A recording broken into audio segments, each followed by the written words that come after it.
Welcome to class. We're so excited to have you here. My name is Phil. And I'm Dan. We'll be your instructors for this class.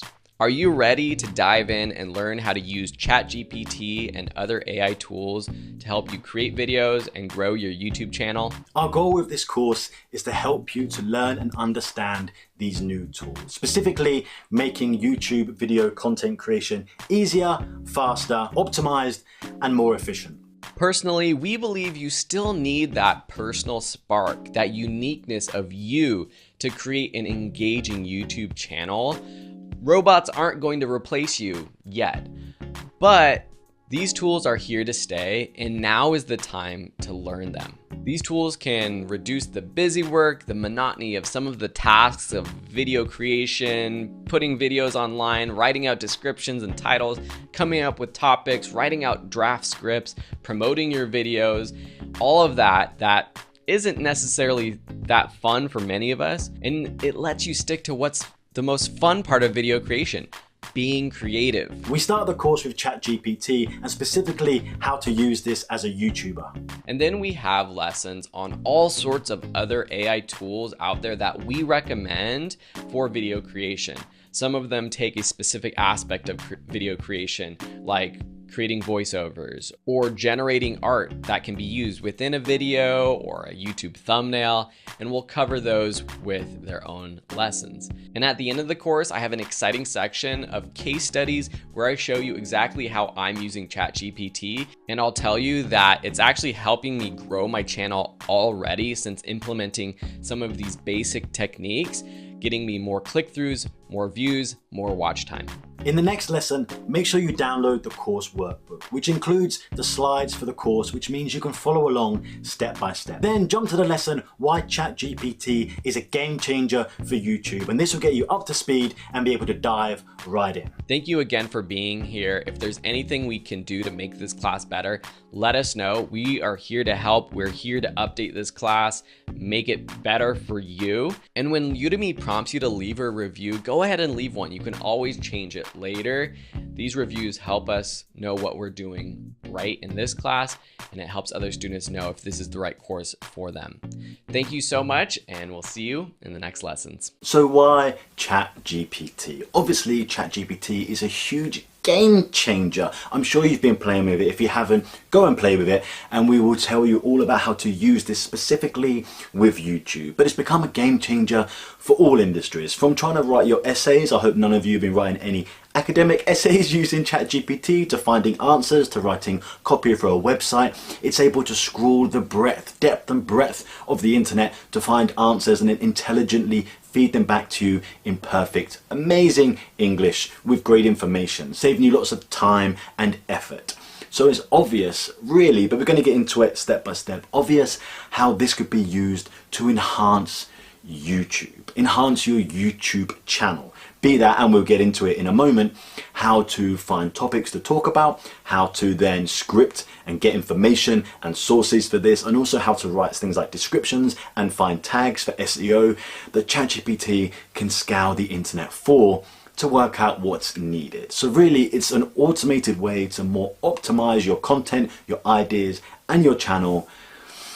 It's going to be a game changer. First, I guess, before we understand exactly how ChatGPT, and I teased some of the ways then, can work out how to optimize your YouTube channel, we need to understand first about YouTube. Let's get that out of the way. Let's make sure we're both on the same page here, understand what's needed for YouTube and success, and then we'll understand how ChatGPT can help us. So of course we need to know about the YouTube algorithm, and no one really knows the exact secret source, but it's pretty obvious what it is. YouTube does say this. It pretty much comes down to three things. So there's your click-through rate. That is when YouTube gives your video an impression, it puts your thumbnail and your video in front of people. The amount of people that click that video, that's your click-through rate, and that can be determined by three things. Get into those in a moment. There's also your watch time. That's how long someone is watching for. That's obviously important because it, one, dictates how good the content is. YouTube only wants to share good content. It wants people to have a good experience, wants them to come back to the channel, but also it wants to display as many adverts as possible. Remember that YouTube is an ad display network. They show adverts, they make money. If your content makes somebody watch more adverts because they watch for more minutes, they're going to share it more. It's there to make money. And there are some other things too. There's like SEO, there's the tags, etc., the metadata and things you put in with descriptions and all kinds of stuff. These are the 3 points that are going to really dictate if they're going to share you, if YouTube are going to share you based on the YouTube algorithm. So let's quickly just go through these one at a time. There's the click-through rate. That can only be 3 things really. This is if somebody clicks your video. That means they haven't watched any of the video, they don't know if it's any good, they don't know if it's edited well, they don't know anything. All they can tell is 3 things. They can see the thumbnail, they can see the title, and they can see the topic. And that's it. That's all they have to go on to decide whether or not they click. Is the image great? And Phil's going to talk about this later with a bit of software, but is the image great? Is it alluring? Is it bringing someone in? Did it make them want to click? Is the title teasing them? Is it giving them enough info about what it's about to make them interested, to make them want to click? And is the topic, is the video about something they are interested in general? Those are the 3 things. That is the click-through rate. The higher your click-through rate, for example, if YouTube show it to 100 people and 100 people click, you have 100% click-through rate. That is obviously incredible. Usually you'll probably see when you first launch a video, and you'll see this too, maybe 20-30% click-through rate or something for that first hour or so, as YouTube at first shows your videos to your current audience that you have, and then it's going to drop off, and it will probably, a lot of channels hover around the 5% mark or so continuously. And the higher that is, better. The lower, you probably need to do something. Maybe you need to change a title, change a thumbnail, but change something that dictates the click-through rate. Remember, it can only be topic, title, thumbnail, because no one's seen anything else yet to decide whether or not to click on that video. So then we have watch time. Obviously, that is how long someone is watching for. Now, this is going to be dictated largely by your presentation, the way you're presenting, if you're interesting enough, if someone's going to watch you as a person, as a character, but also it's going to pretty much be down to your script and structure of your video, which in turn is the research that's done behind it. Is it good enough quality? So your script, and we get into this in a minute, when you write that, when you start thinking about the structure of your video, you may have things like in your intro, you're going to tell people this video is in 5 parts, and that means that they know for retention to wait to see part 1, 2, 3, 4, 5, and conclusion, or you tease there's something at the end, or you tease that what's going to happen and they're going to wait to see the end result. That's all down to your script and your structure. Or in research, if it's a video essay and it's all about, let's talk about the British royal family, for example. And you can use, we'll talk about in a minute, ChatGPT to get research for this, but if the video has enough good quality research and discussion behind it for them to keep watching. It's about keeping them engaged with your style and your structure and your script, and then making sure the content is good enough with your research to have somebody continue watching for as long as possible. You'll normally see a graph that looks something like people start watching, then they drop off, and they keep dropping off, and the higher this is at the end, the better. So if they start at 100% of watching 1 second, obviously they've clicked the video, and then after 30 seconds maybe there's 70%, a lot of people drop off, that's very normal, you'll see that, and then by the end maybe there's 30% still watching. You want as high as ending as you can to have as many people watching for as long as possible, and that's going to tell YouTube that the video is good, and they're going to keep sharing. Now the last point, the extras, like the metadata behind it, are the tags and description. I'm going to put this down to. The tags when you're uploading your video is pretty much the metadata telling YouTube what your video is about. For example, if you do have a video about the royal family, your tags may be the King, the Queen, King Charles, Queen Elizabeth, the British royal family. Maybe it's your exact title, how the royal family make their money, how much are the royal family worth, everything that you can tell YouTube your video is about, or search terms that people are searching for, and then be given an impression of your video based on those terms. We're going to get into how ChatGPT can help us. That's pretty obvious. And then also your description. So YouTube is analyzing the video. It's probably going to run automated captions to work out exactly what you're saying, but also you're giving them tags, the metadata, like we just mentioned, and your description, it's really your title, but your description in conversation is going to tell the audience exactly what your video is about, and YouTube can work out what your video is about from the description too. So there's a certain way you should structure these descriptions, putting in a lot of key terms in there, still making it conversational. YouTube can understand it's not just a list of words, a certain way to display a description to help. So those are the elements, those 3, click-through rate, retention, and then the extras, they're going to help boom you with the YouTube algorithm. Boom you with the YouTube algorithm. You know what I mean. That's going to help with the YouTube algorithm. So, how can ChatGPT help?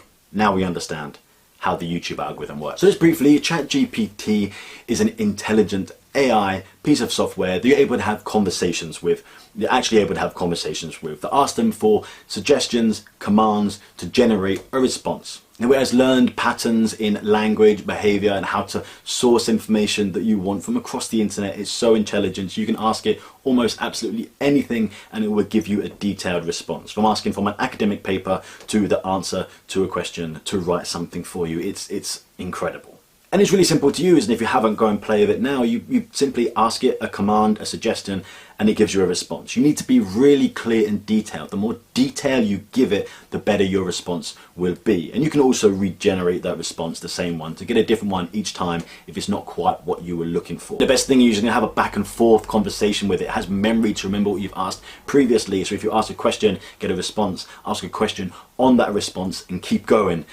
Like having a conversation with artificial intelligence. Aren't you glad you're born in today's time? So how are we going to use ChatGPT with YouTube? Of course, number one, you can ask it to sort of brainstorm topics with you to try and work out online what trends there are, what topics to work around based around your niche to get ideas from, basically. You can also interact with ChatGPT to seek feedback on what it is that you've done or the request or whatever it is in all the different scenarios you can probably imagine right now, to ask for feedback based on data that you give it around your YouTube channel and content. You can also refine and change, generate your titles, for example, your descriptions, keywords, the tags. You can do all kinds of things to say, and we'll get into this later. For example, I have this topic, what's a good title? I have this title, redo this title, make this title more punchy, more clickbaity, make this title aimed for this audience. It's incredible what you can do, and we're getting into that in the course step by step momentarily. And you can also use ChatGPT to refine things like your edit. You can ask it what style should I have, even when it punches out scripts telling you when to cut from shot to shot, what to include in shots, and also for things like doing your scripts and research for you, get a great structure for a video.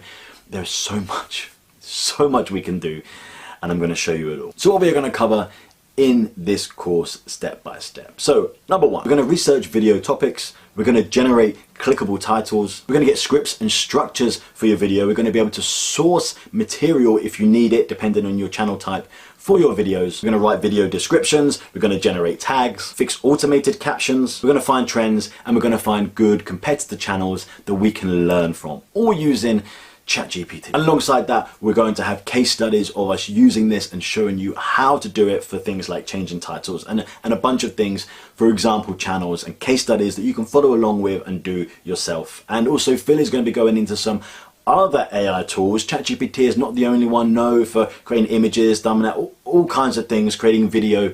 We're getting into an even more depth AI conversation later in the course after ChatGPT. So let's get into it. The next section covered by me, I'm going to cover all those topics on ChatGPT. Let's get into the next lecture. We're going to learn about researching topics using ChatGPT.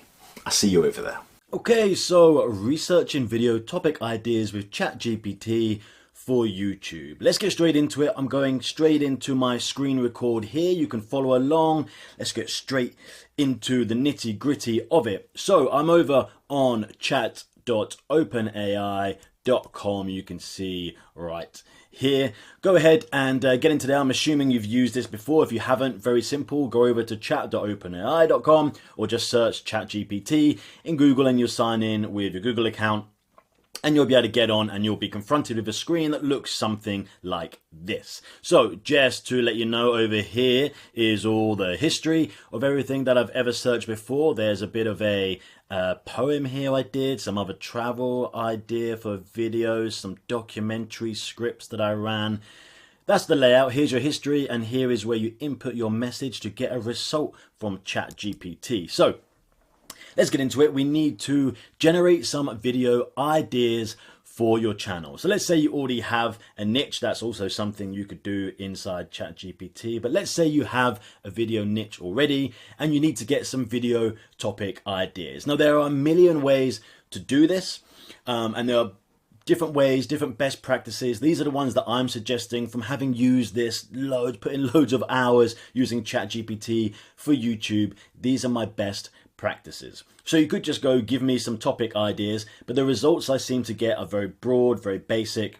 And with YouTube, as we discussed in the previous lecture, go and watch that if you didn't see it, how important one, thumbnails are, we're not doing that here, but title is. Your click-through rate needs to be amazing. The only thing that can dictate if someone is clicking or not, if someone is actually clicking on your video, is if the title is engaging. A lot of people won't find you through search. They're not going to search unless you're doing info-based videos. They're probably not going to search for your video. They're going to be suggested it by YouTube. They're going to be confronted with your thumbnail and your title. So your title needs to really engage, needs to intrigue, and needs to get them to click. So we're not going to ask ChatGPT for topics, we're going to ask them for titles. And then from getting a title, we're then going to ask them to generate more titles based on that. So let's do an example right here. Let's do an example, get into it, and let's see how this works. So as I mentioned, the first thing I'm going to do is come down here and I'm going to ask ChatGPT to generate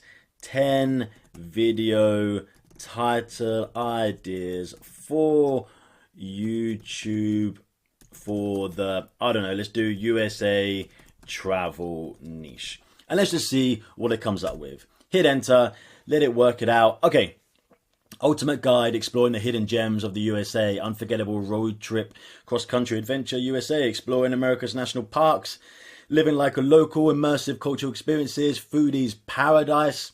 You can see it's generated some ideas here. Now you can click here to regenerate the response. Let's actually do that while you're here. And you'll be able to do it again. And you'll be able to see the response. And right up here, I could click back to the previous response if I want that. But it's giving me another 10 slightly different ways that it's worded these. And I can rate these. These are pretty much the same. So these are my ideas. And this is how I first go about trying to get video topic ideas for my videos, for my niche, if you already have it, on YouTube. I don't go give me topics. So if any of these kind of just slightly interest me, and it will depend completely on your channel, you may be asking it to generate for, I don't know, 10 ideas for titles for reviews of the iPhone, or more general than that, maybe you've got a tech channel and you want to do tech reviews. Maybe you have a makeup channel and you want it to do 10 ideas for that, or it could be anything at all. You could be talking about Bitcoin, finance, gaming, whatever it is. Ask it to initially generate randomly 10 titles. You could ask it to do 20, 50. Of course, it's completely up to you. So I'm going to do, let's say, okay, I do travel and I do food. So this works right here. Let me copy that and let's ask it to work on this title and give me more examples of topic ideas for this title. Again, I'm going to ask it for titles. We work with title first over topic. We kind of know what the topic is based on the niche, but I'm going title first. That is the first thing a viewer sees on YouTube is the title. They know the topic. They're probably looking for it being suggested the topic by YouTube, given their search history on YouTube. So let's do titles again, even though this is for topic ideas. And let me show you that. So let's go generate 10 titles for YouTube videos around this. Let's call it a topic and let's punch in the, it just gave me here, and then I'm putting in the title right here. So generate 10 titles for YouTube videos around this topic, Taste of America, exploring the culinary delights across the USA. Let's do that, because in a later video there is one exactly on titles and generating titles, and we can ask it to be more clickbaity, more punchy. We're going to ask it to make titles specifically for a demographic that you have. If you have a channel already, you know that you have Americans watching who are female or male in their 30s or 60s. You can ask them to generate specific titles for an audience. We're getting to that in a little bit. So now I've given it this. It's almost like, although I ask it for titles, this is the topic, because Taste of America, exploring culinary delights across America, the USA, that's a huge documentary that would be on TV that goes across the entire breadth of America. So by asking it to generate more titles again, it's almost niching down. It's bringing down my topics into more manageable bites. For example, Southern Comforts, exploring the soulful flavors of the Deep South. Now, if you're making a video, if I was traveling, I know I'd have to be in a southern state, not all across America, like this video did. New York Bites, this one specifically in New York. Spice Up, so now we're doing spicy food in the Southwest. Of course, you could change this to wherever you were, given where you are in America. Flavors of the Midwest, California. You see how it went from a very generic topic and how we worked down. So give me 10 title ideas, basically gave me 10 topics because these are non-specific about a location or region. And then it's basically niched it down into region and food type for this example right here. And you'll see if you did your own niche, that would be exactly the same as you come down again. Don't ask it for topics, ask ChatGPT for titles. So for example, if I know I'm in New York and I like this one, but I like this maybe, I could be then going, spice up your palate, exploring Tex-Mex cuisine in New York. I know where I live, you know what you have the capability of making. I could take that title and we do it later in a video and make that way more specific. But let's do another one. You can go down as many times as you want. I'll go down one more time here. Let's put that in there. Let me ask it to do exactly the same thing, but I'm going to niche down even more. Let's do it again. Let's do it again here. And now it's going to be all about that New York title that I just copied in here. Generate 10 titles for YouTube around this topic. New York Big Bites, exploring the iconic food scene of the Big Apple. So it's starting to punch out some titles here. Food is Paradise, discovering the best eateries in New York City, street food adventures.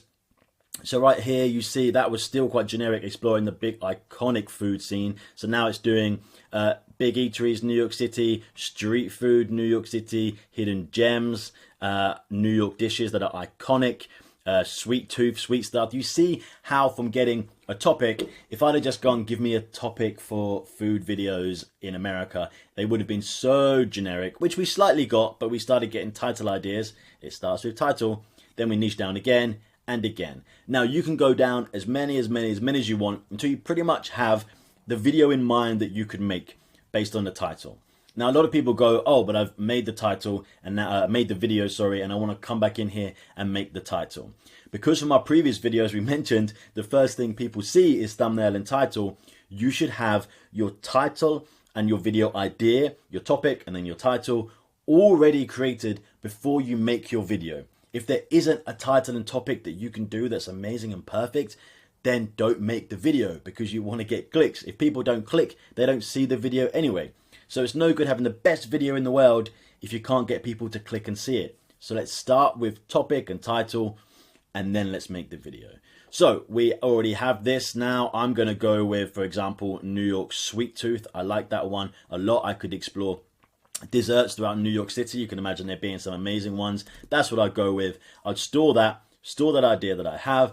And then in the next videos, we're going to go into stuff like getting your title niche down, getting it right for your audience, getting it really clickbaity, and moving forward with that. That's actually going to be in the very next lecture. So if you're following along, do this in the meantime. Here's homework for you. Do this in the meantime with your own niche. Go in there and follow this on exactly. There is also a downloadable PDF so you can follow along step by step, like I said, and do this as many times. Ask it for 10, 20, 30, 40, 50 results and niche it down until you have, oh, this is exactly the topic that I want. A title basically for the topic that I want.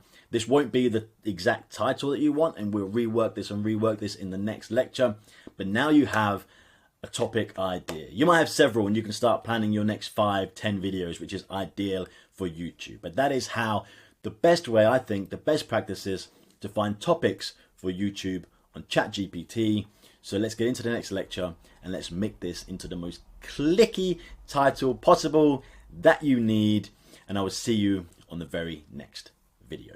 Generating clickable titles with ChatGPT for YouTube. Once again, straight into the screen record, following on from the last lecture. If you didn't watch the last lecture, this bit won't make too much sense, so do follow along step by step. I'm going to be using what we did in the last lecture to carry on in this flow so you can follow along step by step exactly like this, doing this for your channel and your niche and your own ideas. So in the last lecture, we got basically our topics, which were generated like titles because we know the importance of title in YouTube. And we're now going to make that topic, which is already a title, into an even better, more clickable title. Now, people could take, for example, I really liked this one, right? New York Bites. People could take this title and go, I'm gonna go with this, and that's what I'm gonna have for YouTube. No, no, no, no, no, no. You spend all that time on your YouTube video. You spend hours filming it, editing it, making it, and it's super amazing.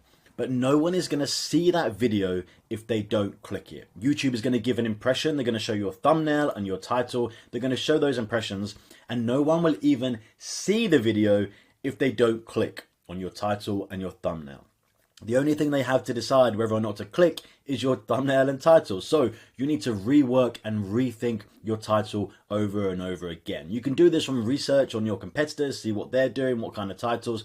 But really, you need to know your audience, who's watching your videos, who's likely or you want to watch them. And you need to make these titles even more enticing and intriguing to get as many clicks as possible. Because we know from the first lecture in the last section that I did, the more clicks you get, the better your click-through rate, the more impressions you're likely to get from YouTube, and the better results you're going to have in views, in earning money, etc. So what I'm going to do is I'm going to take that title, I'm going to put it right down here. This is the one that I want. And I'm going to ask ChatGPT to do a couple more things here. So I'm going to say, reword this title for a YouTube video. No, I'm going to say, title optimized for a YouTube video to get the most views.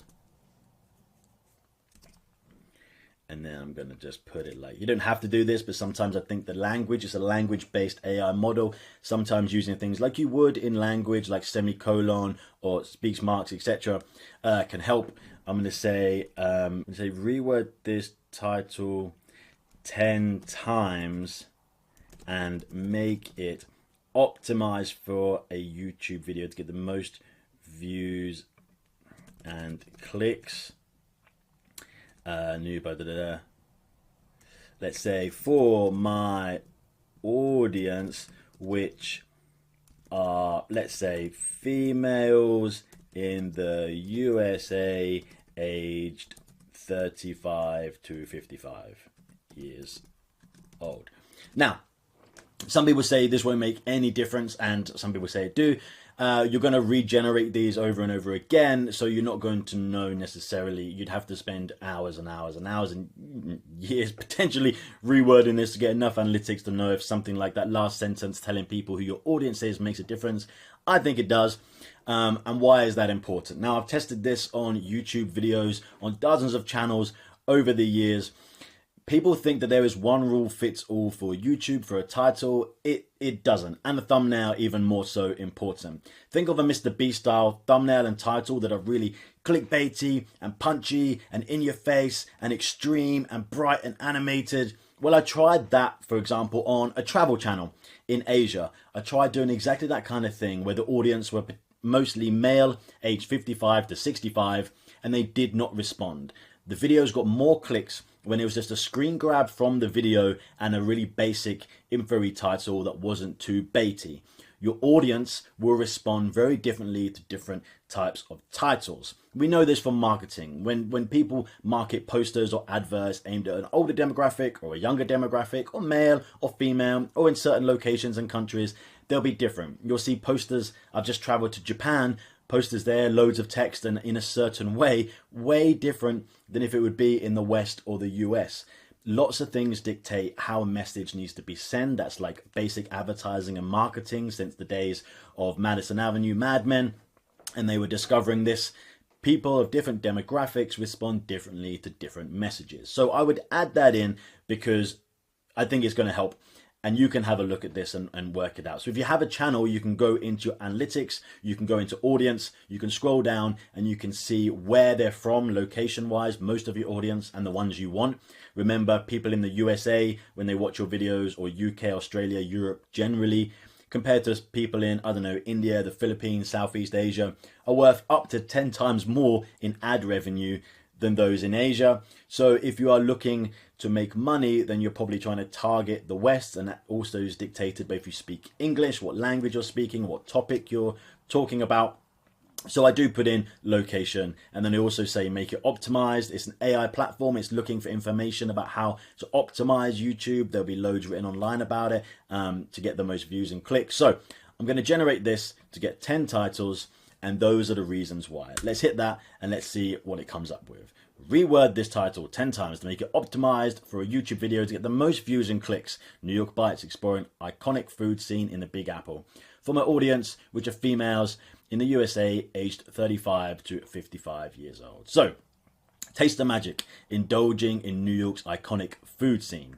That didn't generate anything to do with... Oh yeah, sorry, I put in a different title here. I'm going to do the same one again. I actually quite like the sweet one. Let's do this again in a moment. Foodie Heaven, unveiling this, savory New York. Yeah, so what I did there, and you'll see, spot the mistake, is that we went to an even more specific title that I want, and we've gone from the step back. You'll know that from the previous lecture. So let's just do this again. Let me do this. And this is the fun thing with playing with ChatGPT. You can just do it over and over and over again and see the results that you're getting. Let's take out that title and let's make it for sweet food adventures. So I want videos. We've gone even more specific in the niche in the last channel, the lecture. I know I'm going to make a video about sweet food, not just food in general. I'm trying to niche down for my exact target. And I happen on this channel to have females in this age, in this location. So let's punch that and let's see what it says. Savoring New York's street food. So it hasn't picked up on the sweet street food. Culinary delights unleashed. Delectable street food scene. Tempting tastes of New York City. Unveiling the best street food bites for women. Okay, that literally took exactly what I said. Depending on how niche down your channel is and who you're targeting, you might want to use something like that. If it's more general, then you don't want to alienate people. So you might want to just remove this. It's put it in all of these. That's the great thing with ChatGPT. We can ask it once again in a moment to reword this. Let's see what else I like. Foodie's Paradise. I like... No, this is too wordy. Tempting taste. This is quite nice. Foodie's Paradise. Okay. Let's do the next stage now. So it's not quite right. I want it to be in sweet street food. So Foodie's Paradise. I'm just going to put in the word sweet here. And I'm going to ask it to reword this 10 times to be the most exciting and enticing. I'm going to use the word clickbait to see what it comes up with. Clickbait title for a YouTube video. Let's do this and let's see what this comes up with. We were this 10 times is the most exciting, enticing clickbait title. So taste sensation overload. I might actually use something like those 3 words on my thumbnail itself and call it New York City's sweet street food adventure will blow your mind. You see how it's now using wording that you really want for a YouTube title. Unleash ultimate, this is a clickbait word, will blow your mind is this one. Sugar rush alert. I like to use these titles because what I tend to find is in my thumbnails, and you're thinking probably about your thumbnails too, that you want to have a little bit of text in there, not too much, not give it away. The worst thing you can do, and if you've done any of our other courses, just put your title back in your thumbnail. It's more real estate to give a message across, short, sweet, punchy, just like advertising. This is the poster for your video. So something like sugar rush alert, taste sensation overload, foodie's dream come true. So indulge your sweet tooth. These are the words I would pretty much use on my thumbnail, and that's why generating this is good. Then you know what to put on your thumbnail and you can start imagining it. And you're going to talk later with Phil is doing a lecture using AI to generate imagery, etc. So I might have something like this: indulge your sweet tooth. These are good. Sweet heaven awaits. Unforgettable, sugar-coated delights, the ultimate sugar fix. So I might have this one, right? I quite like this. So Again, you can reword this and rework it as many times as you want. Myself and my experience, I would have this bit as text on my thumbnail, take that away, just remember it to use it for later. New York's sweet street food journey generates sweet satisfaction. So I would, again, reword and reword and reword and rework it. I know that in my videos, I like to do things like have it in 5 parts. So I'd go New York City's sweet street food journey, 5 delicious foods you've never seen before. You see stuff like will blow your mind. I really like that. So you can start taking bits from other titles, start putting them in, and I would use this to make your own title from ChatGPT. Really think about this. It might punch out the most perfect title ever, and it does quite often. You're probably going to take bits from many different suggestions. Of course, the amount of times it can rework and reword these are infinite. I could tell it to generate 100 of these titles. You can go through it. So I would say like reword this title, again, tell it to be clickbaity or whatever. Street food satisfaction. Maybe I'll take this out, have will blow your mind. Street food journey, something like 5 foods that will blow your mind. And I'd rework it, taking parts from this title until you've got the perfect title. Then when you have the perfect title in your topic, and maybe you've done this and seen there's several that you want to do, and you have 3, 5, 10 titles ready for your next 10 videos you're going to make, you're going to have this cataloged in for your YouTube channel. You can then start generating thumbnails, then make your video. Title, thumbnail first, then make your video. That's why ChatGPT is so good. It's almost like the research section. Mistakes are made creating YouTube channels when they make their video first, then think about title and thumbnail in it. No. Make it as the person sees it. A person sees your thumbnail and title first, then they watch your video. And that's the order of importance, because no one sees it if they don't click it, as we've said many times before. So that's almost like the back end bit, the bit before you create your video that we've done using ChatGPT. Once again, Phil is going to be talking on stuff like MidJourney and other places to generate imagery for thumbnail and such. So you do this, go through it over and over again, get your perfect title, because the next lecture we are going to go through a script, working out a script for your videos, so you can then have, I've got my title in the topic that I know I want to make it in. I'm going to then script it, pretty much plan out my video, and then you have to go and create it, which is going to save you hours and hours and hours, and make sure you have the most perfect video, you haven't missed anything, it's structured well, it's laid out perfect, so you can make the best video. So I'll see you over on the very next lecture. So outline and script your videos with ChatGPT for YouTube. So we are straight back in here to ChatGPT. If you've been following along from the previous lectures, we now have our topic decided based on titles pretty much. Then we have made those titles more clickable, more clickbait without, I'm just going to address that quickly.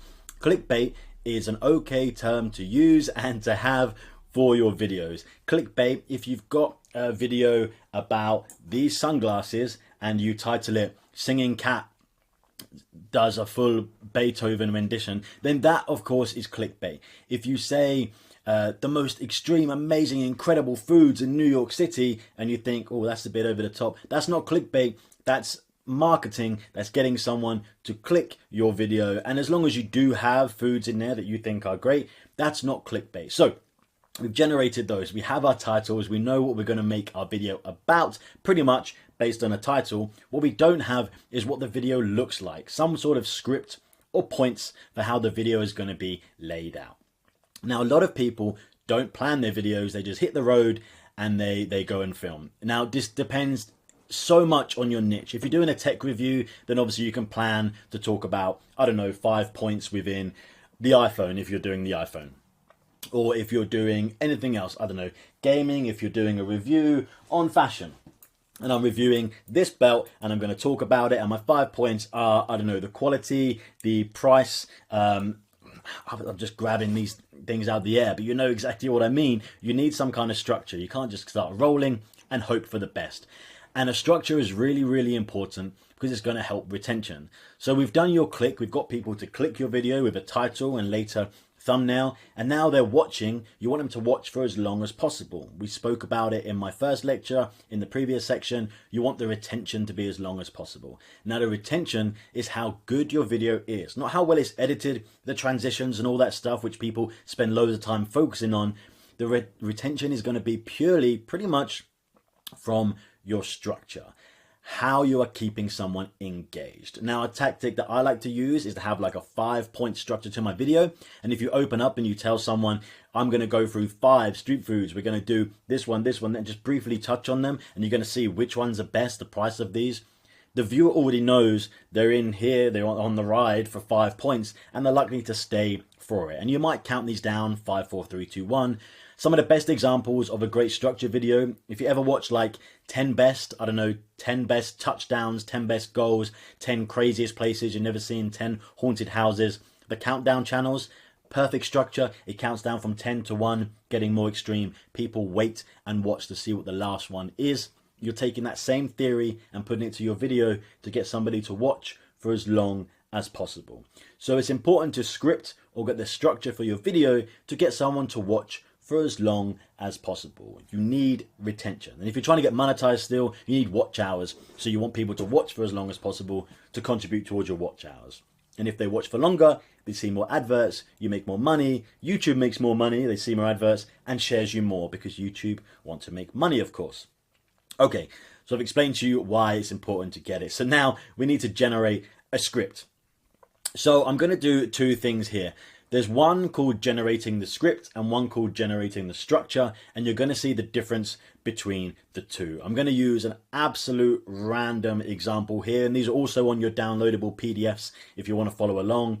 Let's do this example. So let's start from the top. I'm going to use an example of a travel video. I'm going to do 5 things, or you could do 10 things to do in New York City that nobody has seen before. It's going to be a travel video. The title might be something like we've generated in the last one.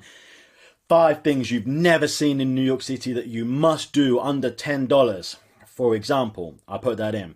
So I want to find what these 5 things are, and I'm using ChatGPT to start generating my script. These might change when you're out in the field filming. You might actually find something else, but you need to at least leave your house with a plan to do this. So if I know I'm going to do 5 incredible things to see in New York City, I'm going to do list me 10 things to do in New York City that tourists don't normally see. Okay, let's generate that, and it's going to spit me out 10 things to do. Now, what I'm going to do is use these 10 things. I will select 5 of them. There might be none here. I need to generate another 10. I could generate 50. I could generate 100, right? But if there's, I don't know, there's the Greenwood Cemetery. Doesn't sound like I would. The High Line, for example. I've been on the High Line and not enough tourists do it. That's amazing. Maybe that's one of them. I want to go to the Tenement Museum, City Hall Station, I don't know, Governor's Island, whatever it is. This is how you get your 5 things. Now, if you are doing a review on something like, tell me 5 points to talk about the new iPhone, and perhaps it's going to spit you out like cost, size, the specifications of the camera, anything new in the software. For example, I'm getting my 5 things, okay?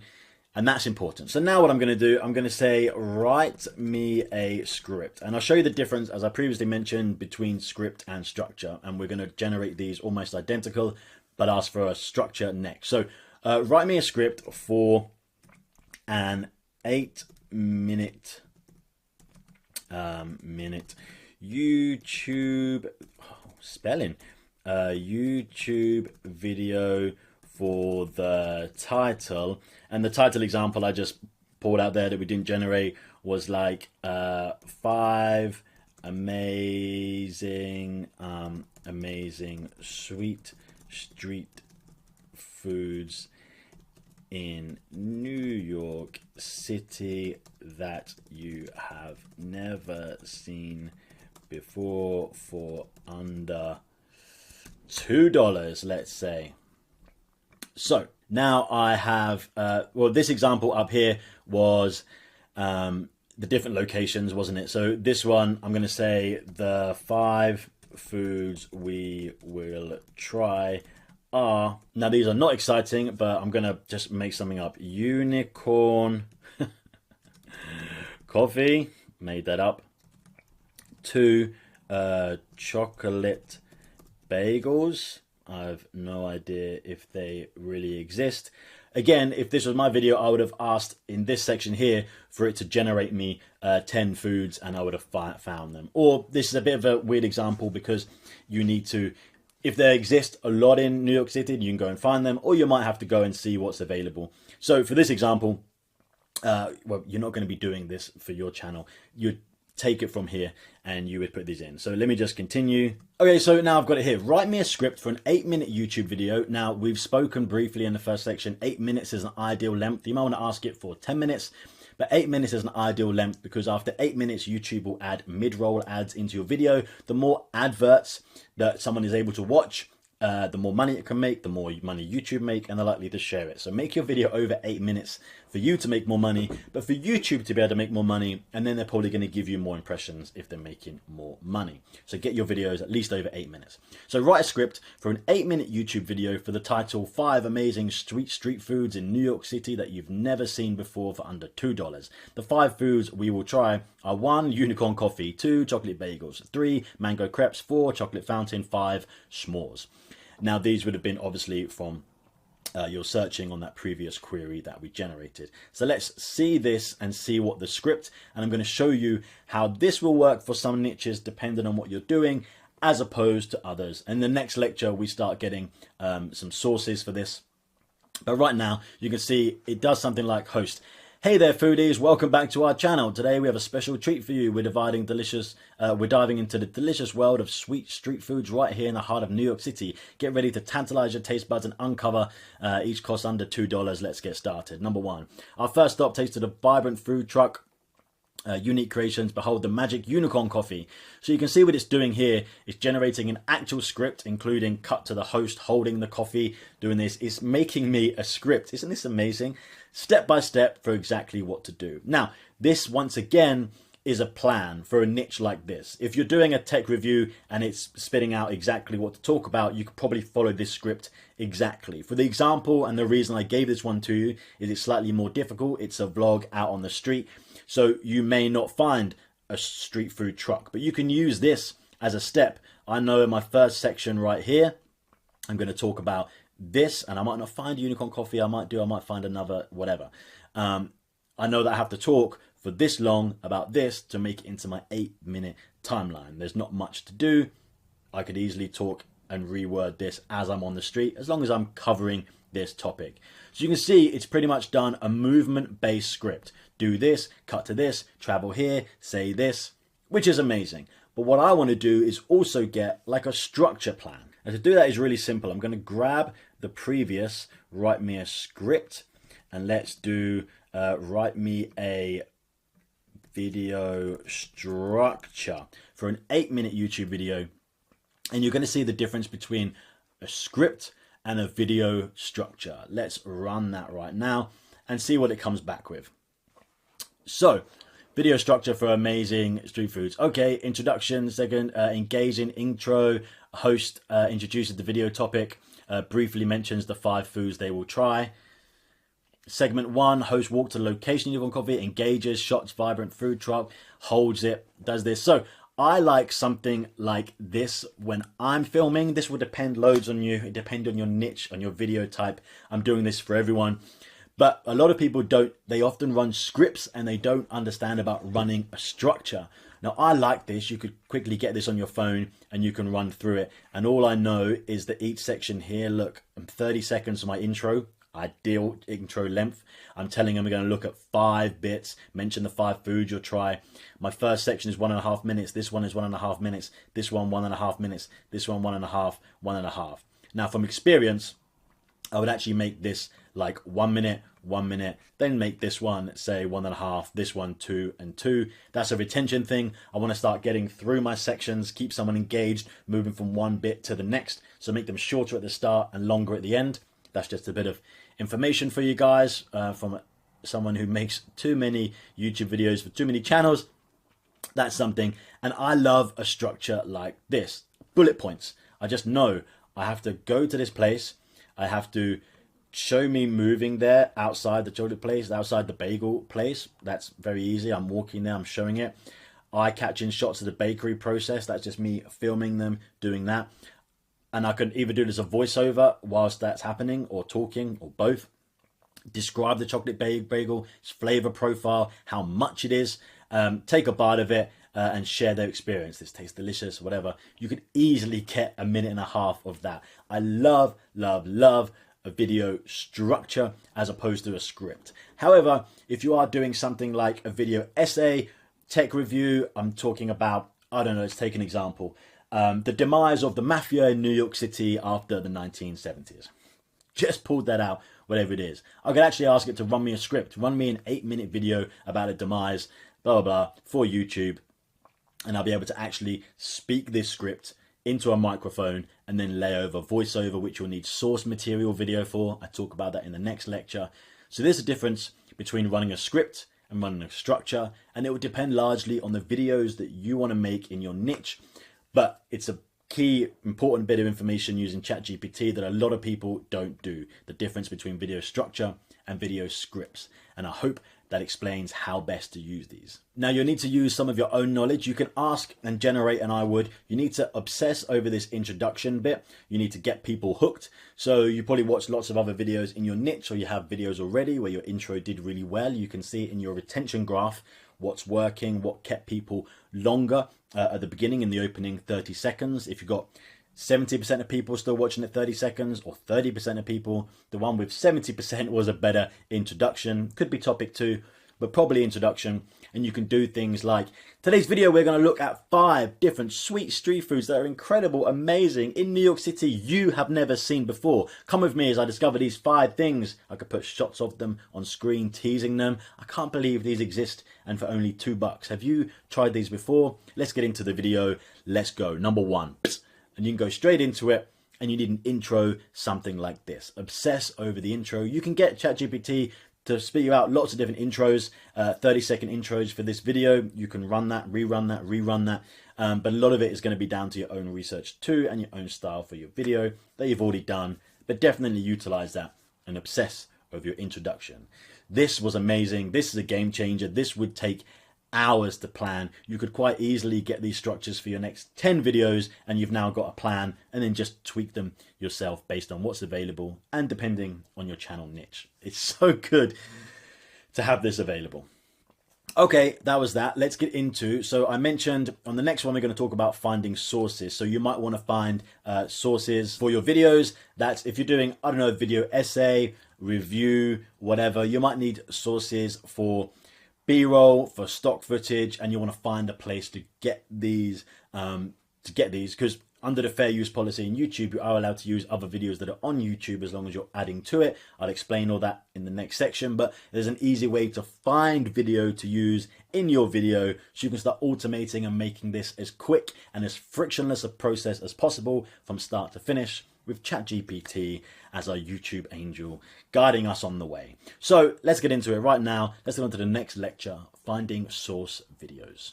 So finding sources with ChatGPT for YouTube. So this will depend a lot on the niche of your channel, exactly what it is you are making about, whether or not you will need sources.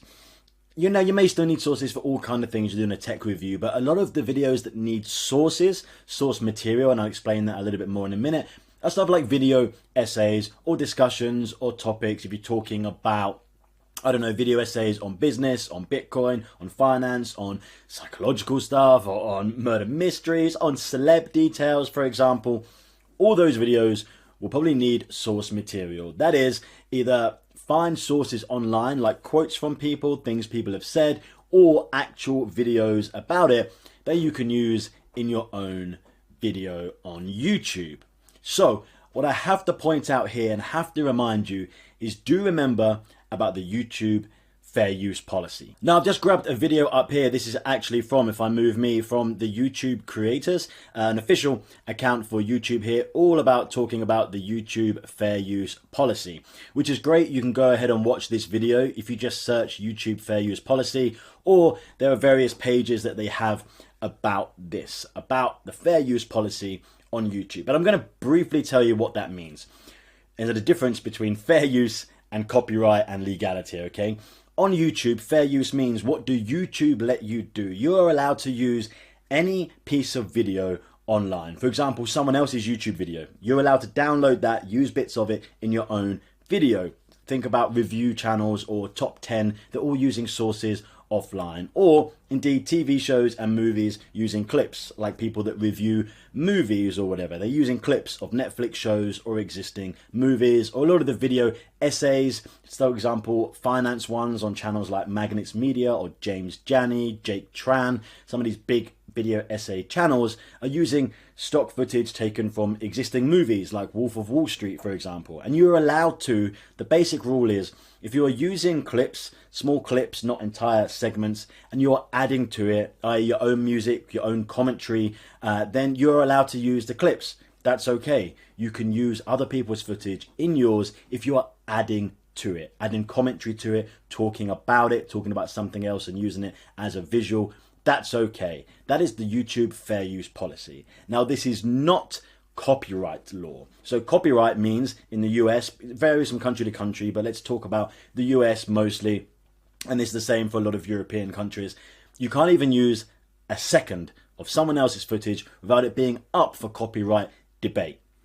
That's important. Even if it was, for example, a image that's in a public domain, someone's created a video and then they've changed it slightly, also under American law, that means that that is now their image, their copyright if you use a piece of that, which is fascinating. It's a big loophole between YouTube and copyright law. There's fair use, what you can do on YouTube, and then there's copyright law. So if you do use someone else's footage, actually they could say to YouTube, this person uses my footage, it's copyright, and YouTube may give that video a strike. If you get 3 strikes, your channel can be taken down. But you can also debate back and say, actually, this is fair use. So if that happens, someone says, you can't use my footage, you say it's fair use, then they say, okay, the person who said this is copyright has 10 days to take legal proceedings against this, i.e. do a court case against you. If they don't, then the video can go back up and you continue as you are. It's a really interesting, fascinating part of YouTube and the copyright law. If you do go over to Magnets Media's channel, you will see, I'll search him right here, he's talking about it just recently, Magnets Media, this channel right here. So he did this video right here about his channel almost got taken down. How Magnets Media almost got deleted, about how he almost got taken down because somebody said he'd used only 6 seconds of their footage, although they were actually footage that was in the public domain, but that editor had changed it slightly. So then that person had 10 days to do a lawsuit against him, to file a lawsuit. He didn't, and his channel is back up. Just briefly mention that to you. Now, it's very unlikely if you're using small amount of fair use, no one is going to say, hey, and file $1 million, $100,000 lawsuit against you for you not making much money on YouTube anyway, or it taking away in credibility. And maybe even if it went to court, someone would say this does not take away from their channel. Anyway, so just to make you fully aware. But as far as the fair use policy on YouTube goes, yes, you can use it. So there are 2 things here you might want. Let's do the first one. The first one, finding sources. For example, if, and I have this on the PDF that you can go and check out and download. I have an example. If you are making a video essay about the movie Fight Club, and it's all about the psychology of why men love Fight Club, and there's quite a lot of videos about this. So I would say something like, find me 5 psychological quotes. Maybe I should actually say, yeah, I'll double this up. So we're going to go from psychologists about the reasons why men love Fight Club. Detail their names. We give it more detail. Love the movie Fight Club. Detail the psychologists. You're always thinking about, is there any way it could be misconstrued? Find me 5 psychological quotes from psychologists about the reasons why men love the movie Fight Club. Detail the psychologist names. Okay, let's generate that and let's see what it says. This is, once again, if I was making a video about this, I might want to, within my script, so I'm finding sources from my script. We generated those in the last video, and if I want specific sources for stuff like this, I would go in and I would find these, and I would... Oh, it's generating now. So number 1, Fight Club taps into the primal instincts needed for rebellion in men. It allows them to explore and express their frustrations, finding solace in the character who breaks free from social norms. That's Dr. Carl Jung, Swiss psychiatrist and psychoanalyst. Men are drawn to the movie Fight Club because it confronts... So you can see right now it is spelling these out. So if I needed that, or I needed quotes from tech experts about the reasons why the new iPhone is good or bad, or why... experts about why Huawei is a really bad company from China, or that's going to take all your details, why TikTok's going to steal all your data and give it to China, for example. Any topic you can imagine, you want to find quotes, not just from psychologists, but from news reporters, from people talking in the space or whatever. This is how you can get those sources. So that's the first example of finding sources, which you can use these, obviously. You can mention these quotes from psychologists, no problem, and you might even be able to find videos of them saying it or speak about it over the top of a video of them. Which brings me on to the next point. Another source you may want to find, as I've just mentioned with the fair use policy, is finding video sources. So for this, I would ask it to find me YouTube videos. So I can say something like, find me 10 videos on YouTube about why men love Fight Club, and again, why men love the movie. Find me 10 videos on YouTube that talk about why men love Fight Club. Detail their channel name and video title so you can go and find them. Let's do that. And what this allows me to do then, if I'm talking about, for example, this one I'm giving you here, I'm talking about the movie Fight Club, they might have source video or anything else that they've already gathered and generated, either from Fight Club or from other sources. I can go in, one, watch their videos so I can see what they're talking about and take ideas, or I can use actual clips from their video that they have generated. And right now it's listed, for example, the take video title. So I can go into YouTube, I could search this and search their channel name. I can just search this and filter it by channel, or search for this, the title. Inside there, make sure it's from Cinefix. Now, you have to bear in mind that ChatGPT is taking information up to 2021. There has been some releases that these are updated, but because of that, some of these video titles may have been changed. The creators change video titles, as I've told you to do many times. You should change your title should you want to revive it, or it didn't get the right click-through rate, change the title. Or the channel name might have, or the video might be taken down. So you might want to generate 10, you might want to generate 50, and you can go through these, and it's a quick way to find videos that, and this is important, why bother doing this, Dan? Because I could just go into YouTube and type in why men love Fight Club, and it's going to list me videos. Of course it is. Yeah, it will do that. But it will not show you all of them. 30,000 hours of video content are uploaded to YouTube every hour. You do not get all the videos shown to you, especially from smaller channels. What I found ChatGPT does is it scours YouTube, it scours the internet, and is able to find videos that I otherwise, when I've just searched on YouTube, it doesn't find them. Why? Because they're smaller, because they didn't get the exposure, because they're older, maybe. YouTube normally punches when I put in that search term for why men love Fight Club, the big videos that have millions of views, or the big channels. This is a way to get a real broad spectrum to find sources. Now you can also go find me videos on other sites, external sites, news sites about XYZ, and it will give you the URL for those videos.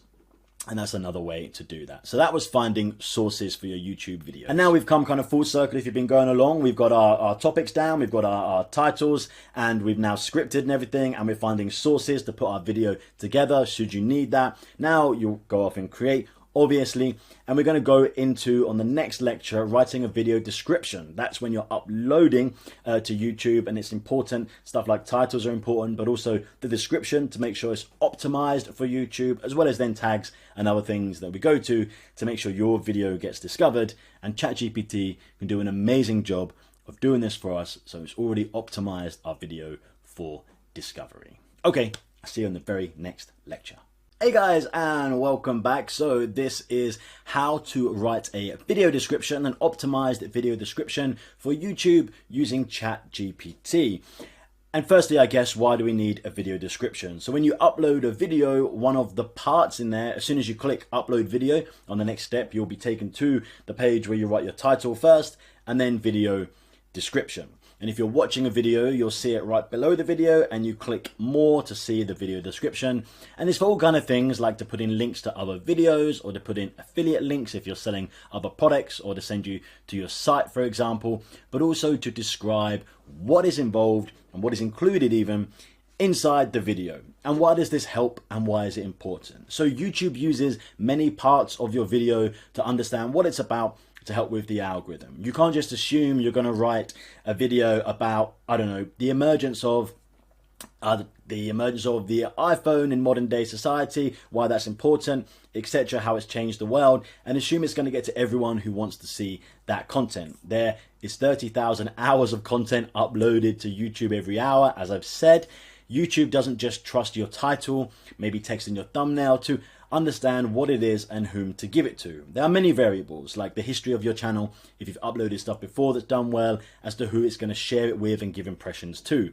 YouTube only has a certain amount of space on its page to give impressions, and each one is worth money to YouTube because of course they show ads, so they want as many people to click as many videos and not come off the page and have a bad experience.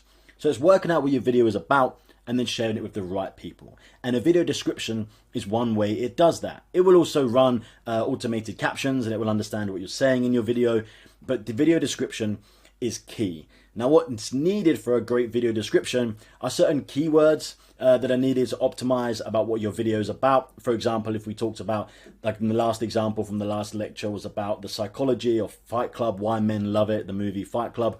So you'll put things like movie, Fight Club, men, these keywords that people might be searching to find the video, or just Fight Club the movie, Brad Pitt, whatever it is inside there. And it's quite important to have them more early on inside your video description than later, as YouTube is analyzing the importance of your description. It's also quite important to make the description more conversational rather than just a list of key terms, for example. And ChatGPT is an amazing way to do this, to have it optimized for YouTube. So what I'm going to do, and again, this is on your downloadable PDFs, you can see examples of inputs and outputs that I put. I'm going to say write a 2-paragraph. I've done this before without specifying a video length, and it gave me a huge essay, which you don't want for your video description. For in most cases, unless you're other competitor channels, similar channels, and we talk about how to find those later, do so and it works in your niche. But write a 2-paragraph video description for a YouTube video titled, let's just make one up. Description titled Why Men Love the Movie Fight Club. Let's just say that is it, okay? And we can say use keywords from this title and topic early in the description. What's wrong with my typing today, guys? Sorry. Early in the description, and make the tone conversational. So the reason I have said to make conversational is that you can say it's a language-based AI model, so you can say make this more formal. If I was doing a news channel, I might want it to be really formal. If you're doing a very laid-back vlog, you might want it more conversational. Let's run with that and then let's see what this puts out. Hey there, movie buffs. I wouldn't say that. In the thought-provoking video, we dive into the intriguing question of why men absolutely adore the iconic film Fight Club. So already within there, we've got movie, men, Fight Club in the first sentence. That's great. Join us as we explore the underlying reasons behind this magnetic appeal of cinematic masterpiece from its... Yeah, it's great. I might automatically, like myself, change the opening there. I'm going to ask it to regenerate that again. Hey there, movie enthusiasts. Got the word movie in there again. Thought-provoking video. We're diving into the fascinating world of Fight Club, exploring the captivating reasons why men in particular have an undeniable love for this iconic film. That's really nice. I would change hey there, movie enthusiasts. In this thought-provoking video, we're diving into the fascinating world of the movie Fight Club, I would say. Then you've got the word movie and Fight Club right there. I'm going to show you an example now. We've spoke about it. Let's do this and say, make the tone very formal and academic.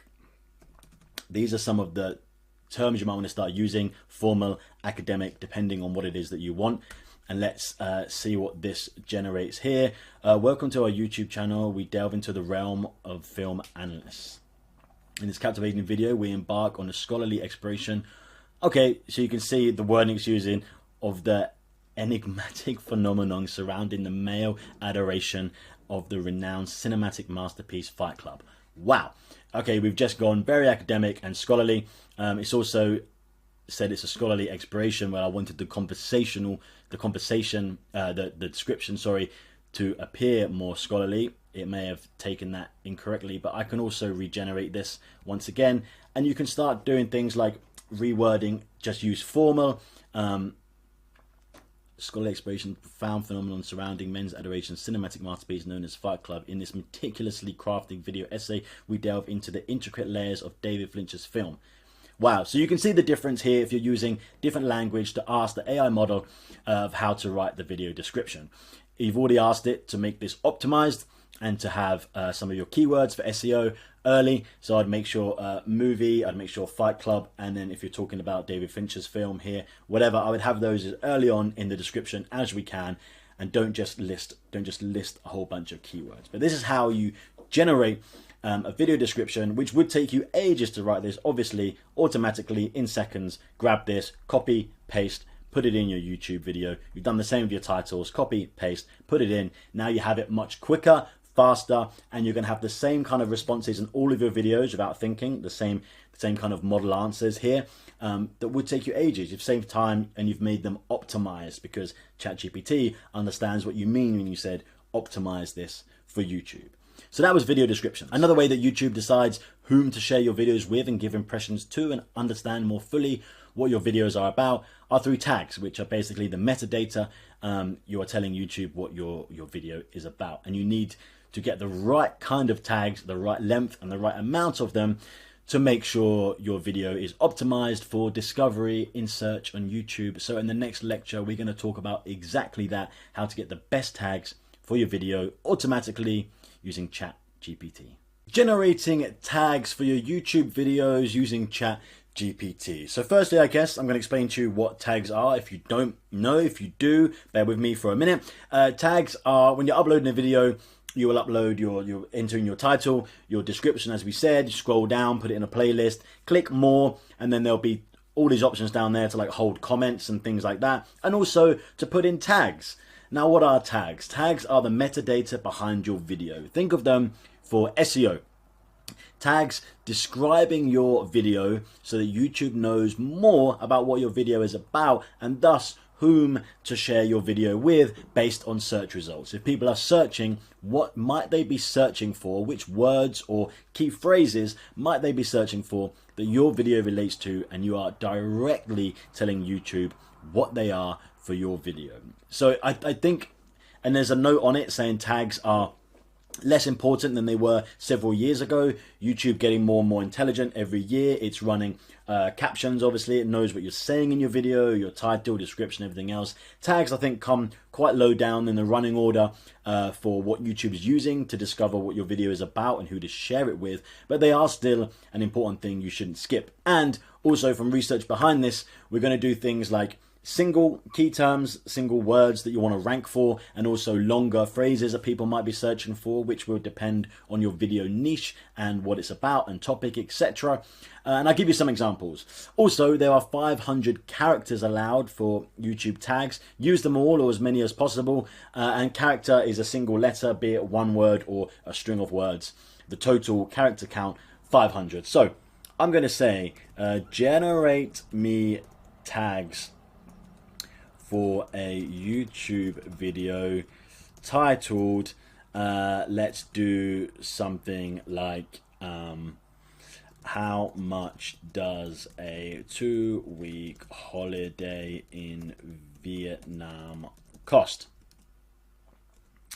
And then we're going to tell it to generate both one-word tags and tag strings, we'll call them. And I don't know whether ChatGPT is going to use that. I haven't run the word strings, but that's what they're called. Generate both one-word tags and tag strings of multiple words for best SEO results. 500 characters maximum for entire tag character count. Okay, let's run this and see what the response is. Okay, tags.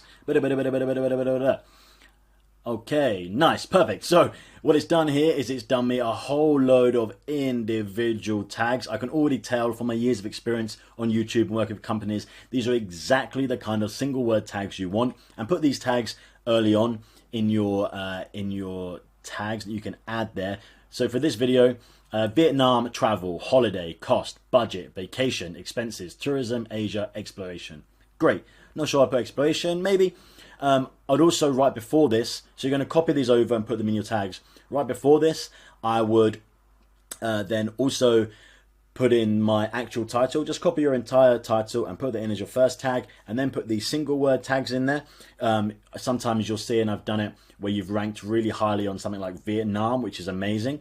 Sometimes there'll be lots of content and you'll get swallowed up, but sometimes you can rank quite highly for these single words, and you'll be surprised even when you're early on in your career, your YouTube uploading career. And then there's Vietnam travel costs. Somebody will very rarely just search the word Vietnam on YouTube. They'll search something like, how much does it cost to travel Vietnam? 2-week holiday budget, I would put Vietnam. Vietnam vacation expenses, affordable Vietnam travel budget. Traveling to Vietnam on a budget, cost of a 2-week trip to Vietnam. Vietnam travel tips. Planning a budget-friendly trip. Okay, these are great. Let's regenerate these because you might as well. Let's see what it says. Nice. Oh, it's giving me loads. Some of these are 2-word ones. Some of these are tag strings. These are great. And this is how you can generate the most amazing tags that you need. Just copy and paste these directly into your YouTube video. Isn't this great that I haven't even got to think about it? I can just do this automatically. And some stuff you wouldn't even think about. Some of these here. And if you want to, if you're doing, and it depends on your video, if you're doing a like how to travel vlog and you're explaining stuff, then sure, add in the word how. So how much does it cost for Vietnam?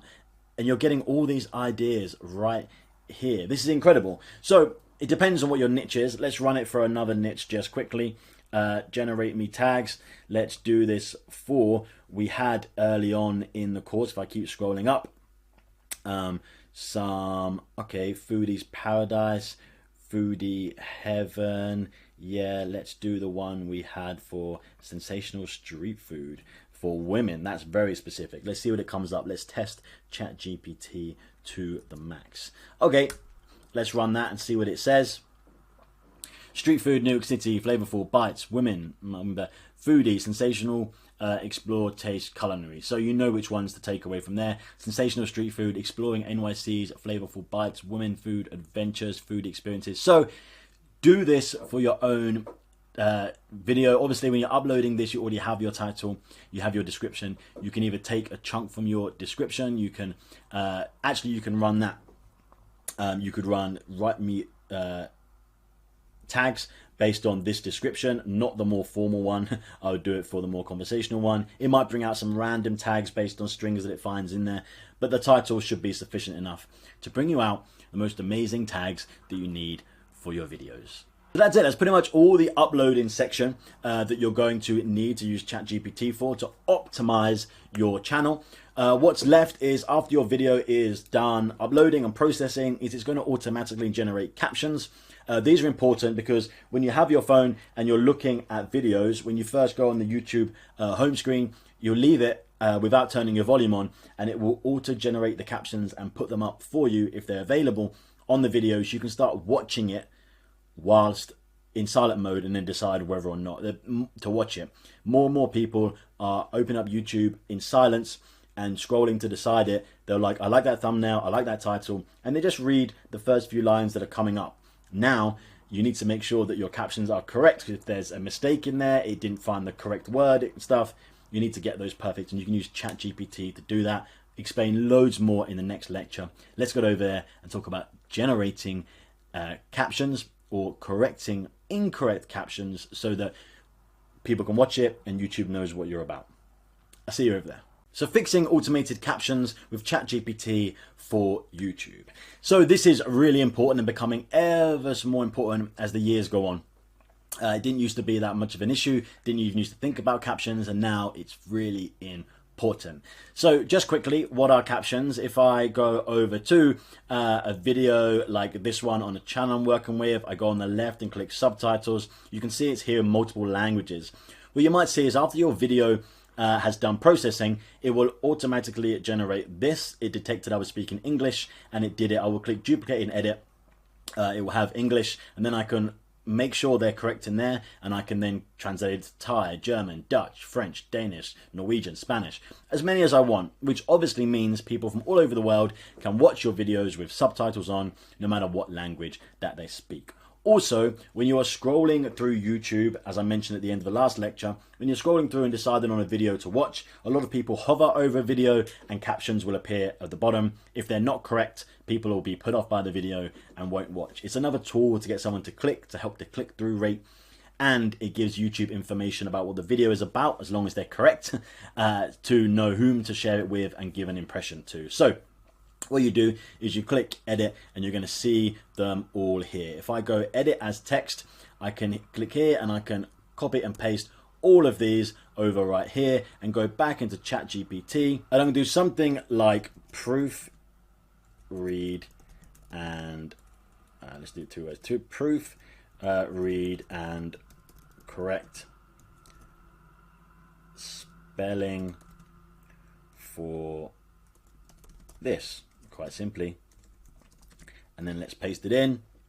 It's all here. Let's generate that. Now what you don't want it to do, which sometimes I found, that's why I said read this and check the spelling, is I do not want it to change it and proofread it to rework the text. I still need the same thing as I say on screen, but I need it proofread.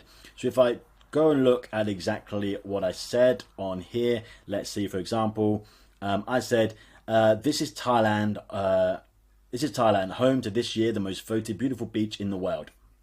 This is stunning food, so I can check.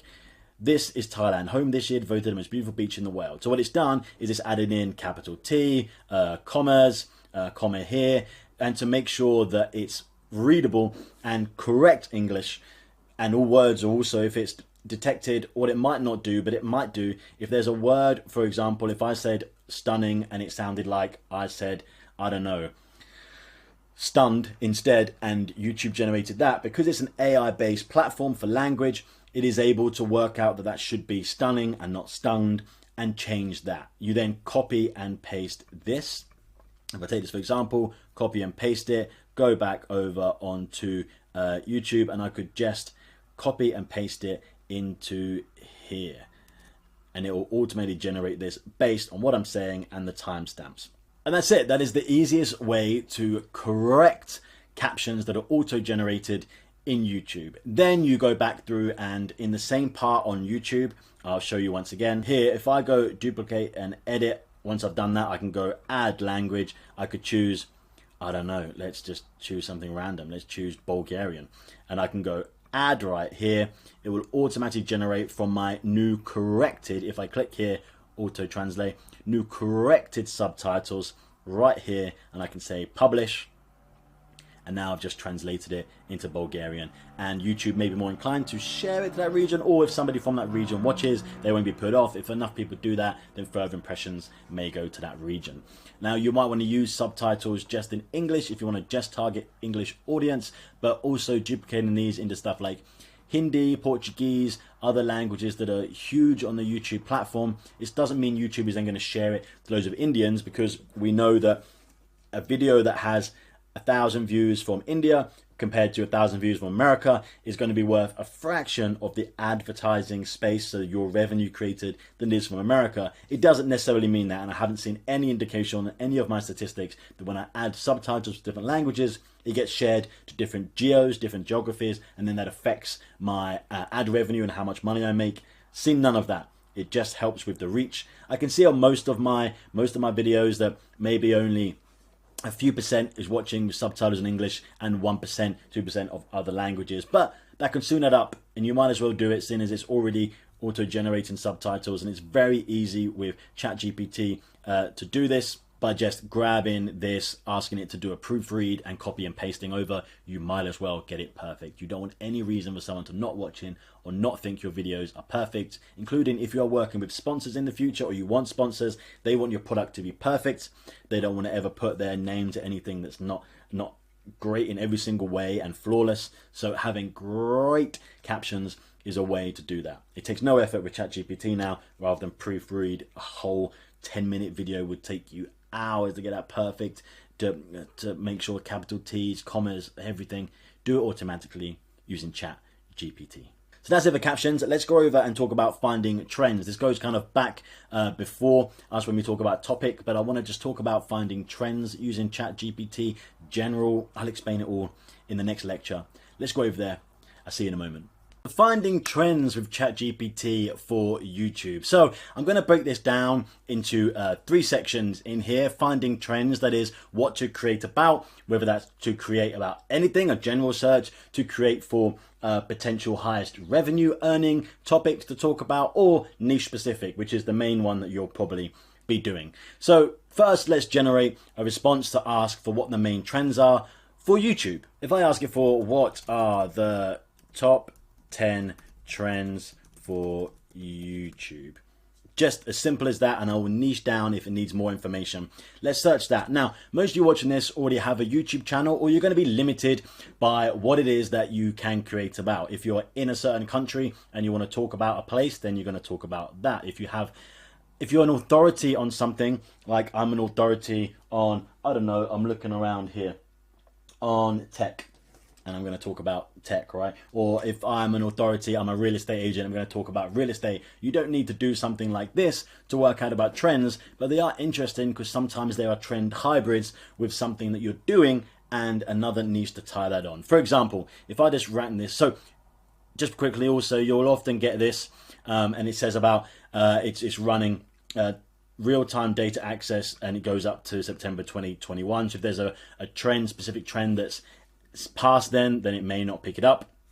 But it's got some general stuff like vlogs and lifestyle videos, gaming, DIY. Now this one is interesting, and this is what I mean about a hybrid channel. So I'm going to give you an example that a friend of mine here in the UK, they do a rug tufting channel. So that is where you put up a canvas and you make rugs, floor rugs, mats, using a gun, like a thread gun that puts on different designs. But they also tie that in with ASMR. So they have like rug tufting, Homer Simpson's face, ASMR, because people are searching for ASMR and there's no talking in it, and you can hear the noises. ASMR is the videos where you hear like the clicking on stuff, and it is auto sensory meridian response, ASMR, where you kind of get tingles or a nice feeling. And they're really popular videos, and the hybrid there, he's done rug tufting, a craft channel, and ASMR, and joined together. This is where running a general query like this about just generally asking for trends on YouTube can work to make you think about, even if you didn't want to do a whole channel to be rug tufting and ASMR, it may be that you want to try it out. Food, cooking, fitness, animation, short films, unboxing products, educational. Unboxing is another one that you could probably link to lots of other channel niches. So this was the general query to find out about trends. If you are starting a YouTube channel, this might be your first point to give you ideas. I'd ask for 50 or 100 and then see where you line into your knowledge. The most important thing, number one, is your enjoyment. You're going to have to make a lot of videos for YouTube. Do not make something for any other reason than pure enjoyment, because it will be horrible. It'd be like going to work, which you're probably doing this because you don't want to go to work. You don't want to go to a standard normal job you don't enjoy. You're doing this for a passion, so make sure you love it first. And then perhaps your accessibility to it. You may love something but not be able to do it. You may love reviewing high-spec cameras but can't afford to do that. Okay, let's find another thing you will enjoy within that niche. And then you may think about money, which if you have two things you are an authority on and you love equally, and perhaps one makes more money than the other. So let's search that query.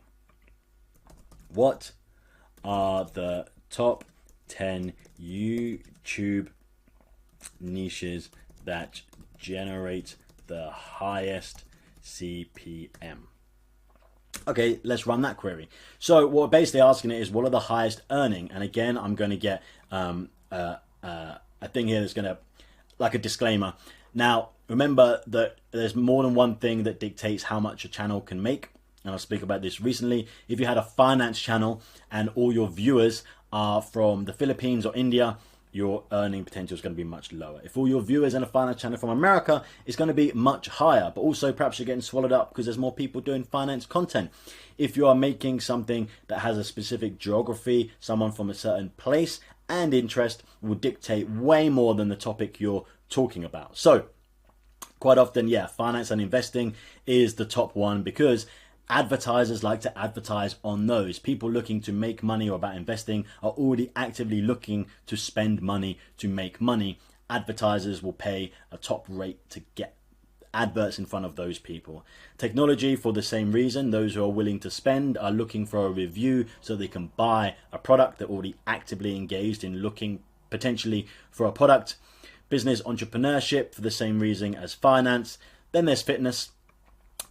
People are always looking to stay fit, and then travel and adventure, and it gets more generalized.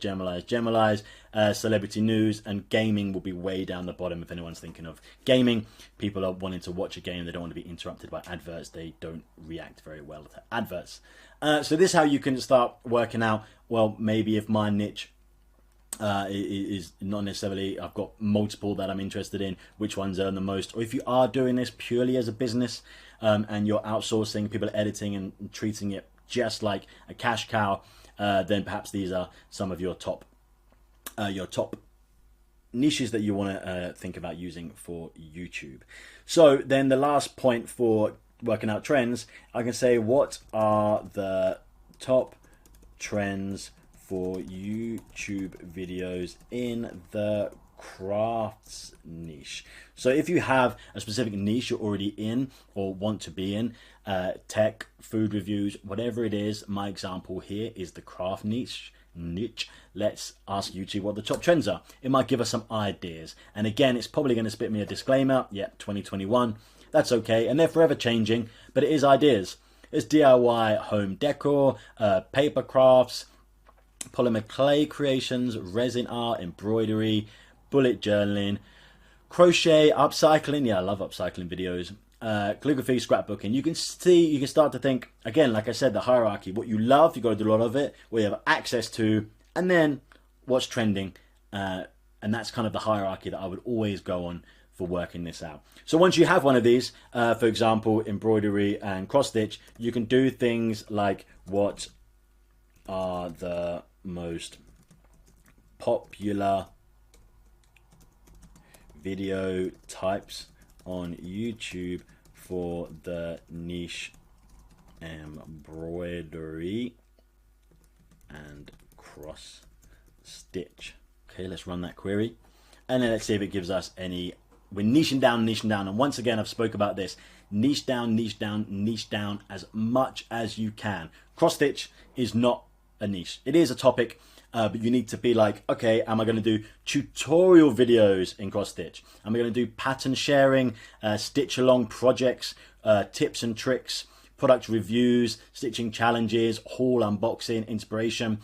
you need to go down as specific as possible. Now, why is that? Because when you release a video, people subscribe and watch that video. When you release your next video, YouTube at first puts the impression for that video in front of other subscribers or previous viewers. If they watched your first video, you want those people to watch your second video.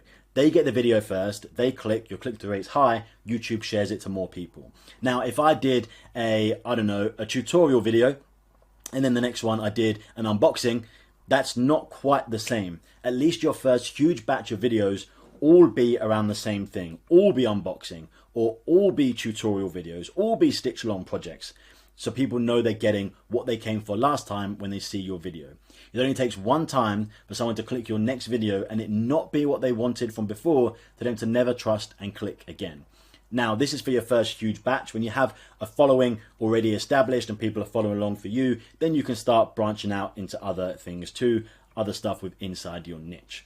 So this is the best way to find trends and topic ideas. And then once again, we spoke about the very first lecture in this section, you take that and go into topics and get titles and start the process all over again. And we've got a full circle using ChatGPT right here for YouTube. Now, the last thing you'll want to do after this is see what other people are doing within your niche for things like what do their thumbnails look like, what topics are they talking about, what's already working in title base for your competitors, and then relate that back to your channel, what's working on your channel with titles, etc. What are they doing, and mesh this together for the best all-round research. So you need to find, we call them competitors, but other people in your channel doing the same thing, and we can do that with ChatGPT in the next lecture. So finding competitors' channels with ChatGPT for YouTube. So what do I mean firstly by competitors' channels?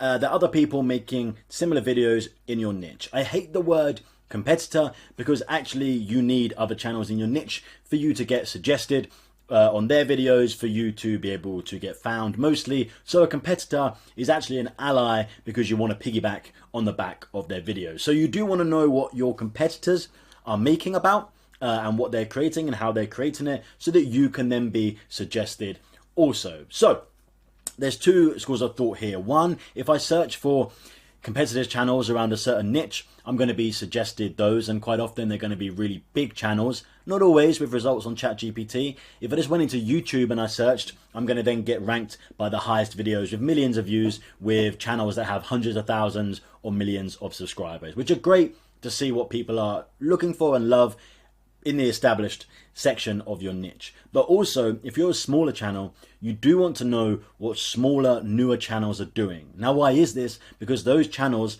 that are doing well and getting views, but are still new, have managed to find topics or video types or titles and thumbnails that are working in your niche in a new channel, which is what you need. If you just copy what the huge channels are doing, it may not work for you and you may get swallowed up because they already get the views and impressions because they're already big. You also want to find what smaller channels are doing in your space. So we can do that with ChatGPT right here. If I do a search, I can say, let's first just see what the results get. If I say, list me 10 top channels from YouTube in the, let's do that previous one we did in the cross-stitching niche. Cross-stitching niche. Okay, let's do this. Once again, remember, there's probably going to be a warning for 2021. There may be newer channels, there may be different channels. That's fine. But also, I found the results aren't always the case. That's like a disclaimer that ChatGPT must put on. And I have seen some new results. So while I don't have access to real-time data, that's the disclaimer again. Here's channels that have grown a significant following and are known for their cross-stitch content. Peacock and Fig Run. So I'll be searching them. Stitching Land, you can search them, and you can go on and search and see what these channels are doing in YouTube. Once again, these channels may no longer exist. They probably do if they're big. These are the best results you'll get for this. Or may have changed their name. Probably not going to happen if they're big too. But that's how you get the results for that. Now, once again, we want to try and find newer channels. Now, this does have a 2021 cap, but that's not always the case.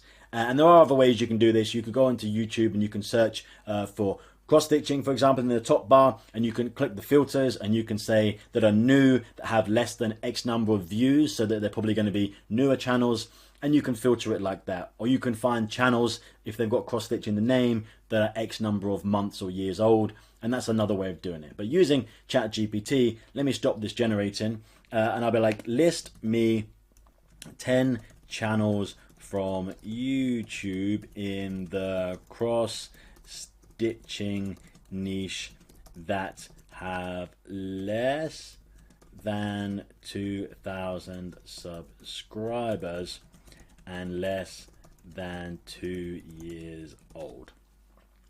Let's search that. Now, once again, it's probably going to give me real-time data. Yep, here we go. Okay, and then it's got this. So these are just channel names. Once again, you go into YouTube, on the top search bar here, you search for this name, for example, I don't know, Threaded Tales. Search it in there. In the filters, select channel, and you can search for it by a channel name, not by, if you just put that into YouTube, it's going to spit out videos with that, not necessarily the channel. So do the filters at the top of YouTube to search for that. For example, if let's go over to YouTube and I put in the stitching hive right here, I'll show you how to do that real quick. Push search, and then you click in the filters here and go by channel as opposed to by results. For normally it will link you with video results, and that's how you do that. That's what you're going to need. But to be honest, when I run this is the hardest one to find, and this is what you need to do. You need to also do things like less than X number of views or more than X number of views on their latest videos, and it's the hardest one to do. This has the most manual searching, but these are results you would spend ages trying to find yourself on YouTube. Put these in, I would get 50 results. Put these in one at a time, search for the channels, see if they're currently active, see if they've got recent videos with good number of views that aren't a huge mega channel with millions of subscribers, because that's what you need. And put all that information together and research what they're doing for both big channels, smaller channels that are doing well, to work out your next move on YouTube. So that was it for the ChatGPT section of this course. We're going to move in now, and Phil is going to take over and go through some of the other AI platforms you'll be wanting to use to make sure you get the most and the most optimized content and results when you're planning and creating for your own YouTube channel. Welcome to this section on other AI tools for video creators and YouTubers.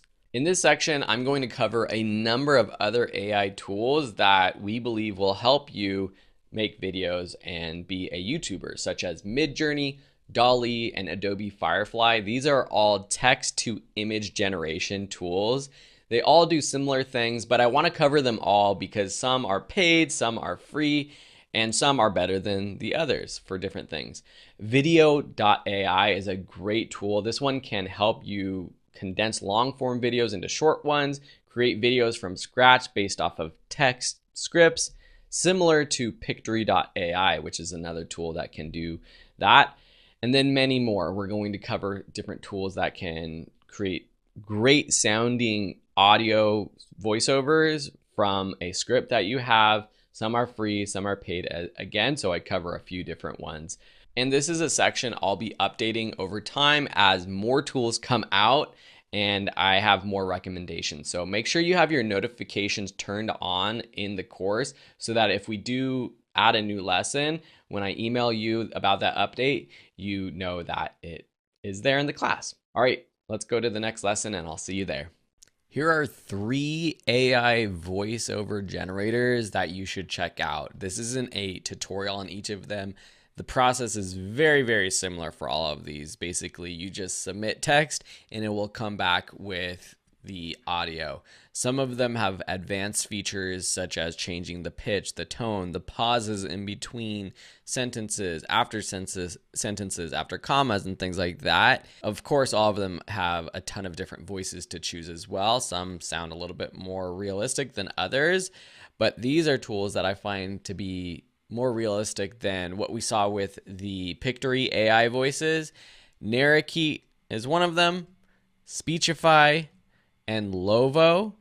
Speechify actually has celebrity voices, and this is a whole new thing that's happening where people can actually submit their voice, they record a bunch of audio, and then that's a style, an AI voice that you can use for your very own videos. So if you need Snoop Dogg to narrate your next documentary, here you go. It's Snoop D-O-double-G, and I'm an English voice from the United States. It's time for you to get your reading superpowers. So that's something that sets Speechify apart. Lovo is another one, and very similar. Both Speechify and Lovo are pretty advanced in terms of what you can create. I wanted to mention Narrowkey because this is actually free to get started. So if you sign up for a free account, then you just click Get Started and then choose Text to Speech Audio. What you can do is we can just type in anything, and you have a very short limit with the free account, but you can test it out. So let's choose American English, and we're going to choose Will. Let's see what Will sounds like. Hi, I'm Will. All right, so let's see if I could replace my good friend and co-instructor for many of my photography courses, Will, by generating new audio from him by automatically using AI Will. Hi, I'm Will. I'm so excited to teach you about photography. Not going to compete with Will Carnahan yet, but for social media content, other videos, and that was just a random choice of a voice. There's other ones that might fit your style better. And like I said, Narrowkey is free to play around with, get started. You can do some short videos before you have to upgrade to a paid plan. So Narrowkey, Speechify, and Lovo, these are the ones that I recommend checking out if you're looking for AI voiceovers for your own videos. Cheers. Welcome to this lesson on video AI tools. In this one, I'm going to go over Pictory.ai, which is an amazing tool that can automatically create video content from a script, from an article, and some other things as well. You'll see in a second.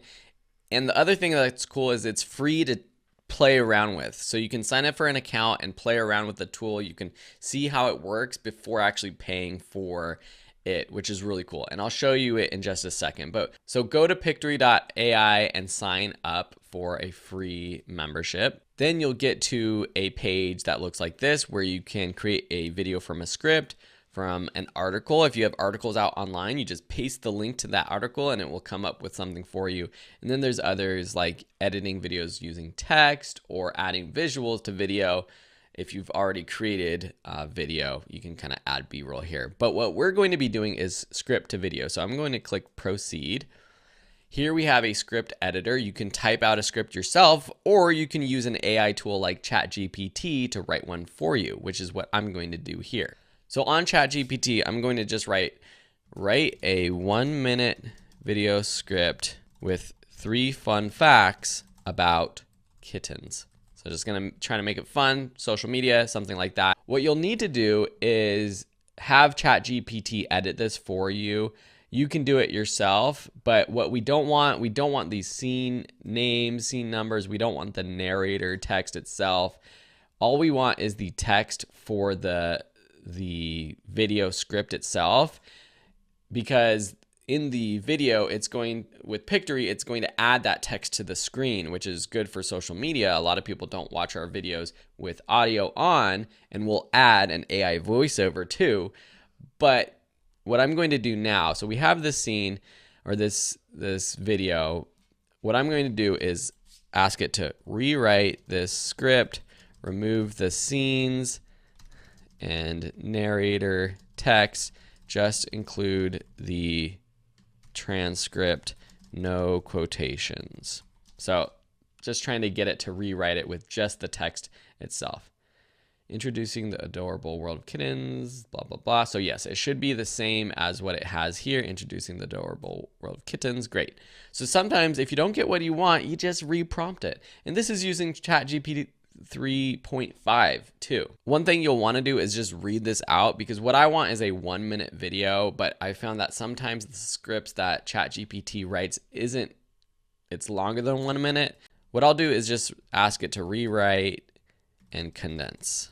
So let's just start with this super short content right here. Of course, you could edit it yourself. You want to do all of your fact checking, make it actually unique and interesting, but this is a good starting point. So I'm going to copy this text and then head back to Pictory.ai. Here I'm going to paste our text. I'm going to name it Kitten Facts. You can change the scenes. So each scene is like a new video, and you can have it seen on every sentence break, so after a period or line break. Sometimes this is a lot of text for one scene. So what I'm going to do is just kind of break this up so that each of these lines is a new scene. Okay, so that looks pretty good. And then we're going to click proceed. Then we have the templates library. We can create a style and branding for ourselves, but just getting started, we're just gonna pick one of these that looks pretty good. You can kind of get a preview of what the text is going to look like. All of this you can change later on. Let's see, I'm just gonna pick this sunrise. That's kind of like a fun text, or maybe graceful, that's kind of neat. So let's select that. Then you choose your aspect ratio. 9:16 is a good one for social media reels, but of course you can choose 16:9 for something like YouTube, or 1:1, also great for social media videos, which is a square. It's going to analyze the text and create the video for us. So that was really quick. And now we're on the editor where we can make changes because it's not perfect yet. But what we can do is get a preview of what's happening. So over on the right-hand side, if we click preview, we can see what's happening for each scene. It adds music for us, which we can change, but obviously we can't see these kittens' faces. So what we're gonna do is we're going to kind of go in and move these videos around so that we can see what they look like. Now 9:16 is a vertical format, which is kind of hard for some video content, especially stuff that you might find on a stock video site like Story Blocks, which is what's being used. And you might just find these random videos that don't work, but we can quickly change those. So down below, I know I'm going through this fast, but down below on the bottom right, you have sort of your timeline of the video, and you go to each scene, and then on the left is where you can find all of the different elements to change. So visuals, for example, we can type in, let's just type in kittens, because really what we want for this video is just kitten videos. Here we can just click on the video and it will apply to this scene. We can go to the next one. We can go here, click, move it around. And then that's pretty much it for finding your video. You would just go through each scene, make sure it's the right video for that scene. If there's a scene where the text doesn't look great, you can move it around just by clicking and dragging this box around, or you can make all of your edits, typical edits to the text, the size, the spacing, everything like that. If you want to make changes to it for all of the scenes quickly, once you've made changes here, just click the Apply to Positions on All Scenes button up there. The other thing you can do is add AI voiceover, which I think is great because it's good to have the text on the screen, but having a voiceover is nice too. What you can do is add your own voiceover that you've recorded by clicking the Add Voiceover button. Either upload a file that you've created or record a voiceover right from the app. There are other AI voiceover tools that I'll go over in the future of this class in another video that have a higher quality sound more natural, but they do have AI voiceover here in the tool. If you click on audio, click on voiceover, here you can choose a voice and preview it with the play buttons. Welcome to Pictory. It has been shown. Welcome to Pictory. Welcome to Pictory. Welcome to Pictory. And once you find one that you like, you can click apply, and it's going to apply it to your video. And now when we click preview, it's going to take a moment to load, but once it renders out, Get ready to discover 3 fascinating facts about kittens. you can get a preview of that scene. To preview the whole video, once you're done, you click the preview button at the top. Get ready to discover 3 fascinating facts about kittens. Fact number 1. Kittens are born with closed eyes, which typically open after 1 to 2 weeks. So obviously I'm going to pause this here. I haven't gone through all the videos, scenes to change the visuals. And you're seeing that this AI tool, it's not taking the context of the whole video and applying it. I'm hoping that in the future with this tool and other AI video tools, they kind of use the context of and the subject of the video throughout, so it knows like, okay, the text is about doing flips, but we're not going to have a video of a person doing flips. We're going to have a video of cats rolling over each other or whatever. And so that's where one drawback, the weakness of this tool. But overall, this is something that if I wasn't trying to create a tutorial about this right now, it would take me about 5 minutes to edit this whole video, get it up and running. And you can imagine that you could outsource this as well, from beginning writing the script to uploading and downloading. And of course, you'll need to upgrade to download this video without the watermarks. But it is a pretty darn cool tool. I didn't go over these other buttons here, but you could add text, you could add other elements like stickers and animated GIFs right here. You could change the style over here, and this is where you can create a new style. You could add your branding, like your logos over in the bottom left with your branding, and then you could quickly change the format if you want to create this for both an Instagram reel and then also publish it on YouTube as a 16:9 landscape video. So cool to be able to automatically do all of this for us. And I found that Pictory is definitely one of the easiest to use. I like the format of the app, and it's great that you can get started for free and play around with it. All right, I hope you enjoyed this tool and this tutorial. If you have other questions about this one, or if you have suggestions for other AI tools or things that you want to learn or that you've played around with and think other students in the class would like, post it to the class. We would love to see it. And I will see you in another video. Cheers. Don't you just love the process of putting out a video and then being like, oh, but I forgot, I need to create a short and a reel version of this video. Let me go back into the editing room, cut it down into a 60-second short to throw up to my social media followers. No, no one likes this process. And if you do, God bless you, you're a saint. But honestly, it's one of the worst parts, in my opinion, of content creation now. Thankfully, there are AI tools that can help you with this, and one of them is video.ai. There are alternatives that do a similar thing, but video.ai is the one that I recommend, particularly because you get 75 minutes of upload for free every month. So you can start using this for free. Just go to video.ai, sign in, click the start for free button. Once you sign in for the first time, it's going to walk you through a process of asking you what kind of content you're interested in. It has different templates for the style of videos it creates, and it'll ask you for your preferences. All of this can be customized later on, but just walk through that process, and then it will ask you to upload a video. You can upload it as a file, or you can just paste a YouTube link, which is awesome. You could outsource this process and have someone do it from your YouTube video. And since it's just being posted to social media, the quality from a YouTube video is actually pretty good. Here you can see what I have with a bunch of videos that I've already used Video AI to help me make shorts. And once you upload it, it's going to take a little while to process depending on the length of the video. But once it's done, you can just click on any of these review clips buttons, and it will bring up the segments that it has turned into a short for you. Something that we noticed as soon as we came to this spot, because we're shooting the sun's right in the middle of the sky, and there's trees here, we've got bright sunny spots, and then we have dark shady spots. So I love how it's taken this one tip from this lesson.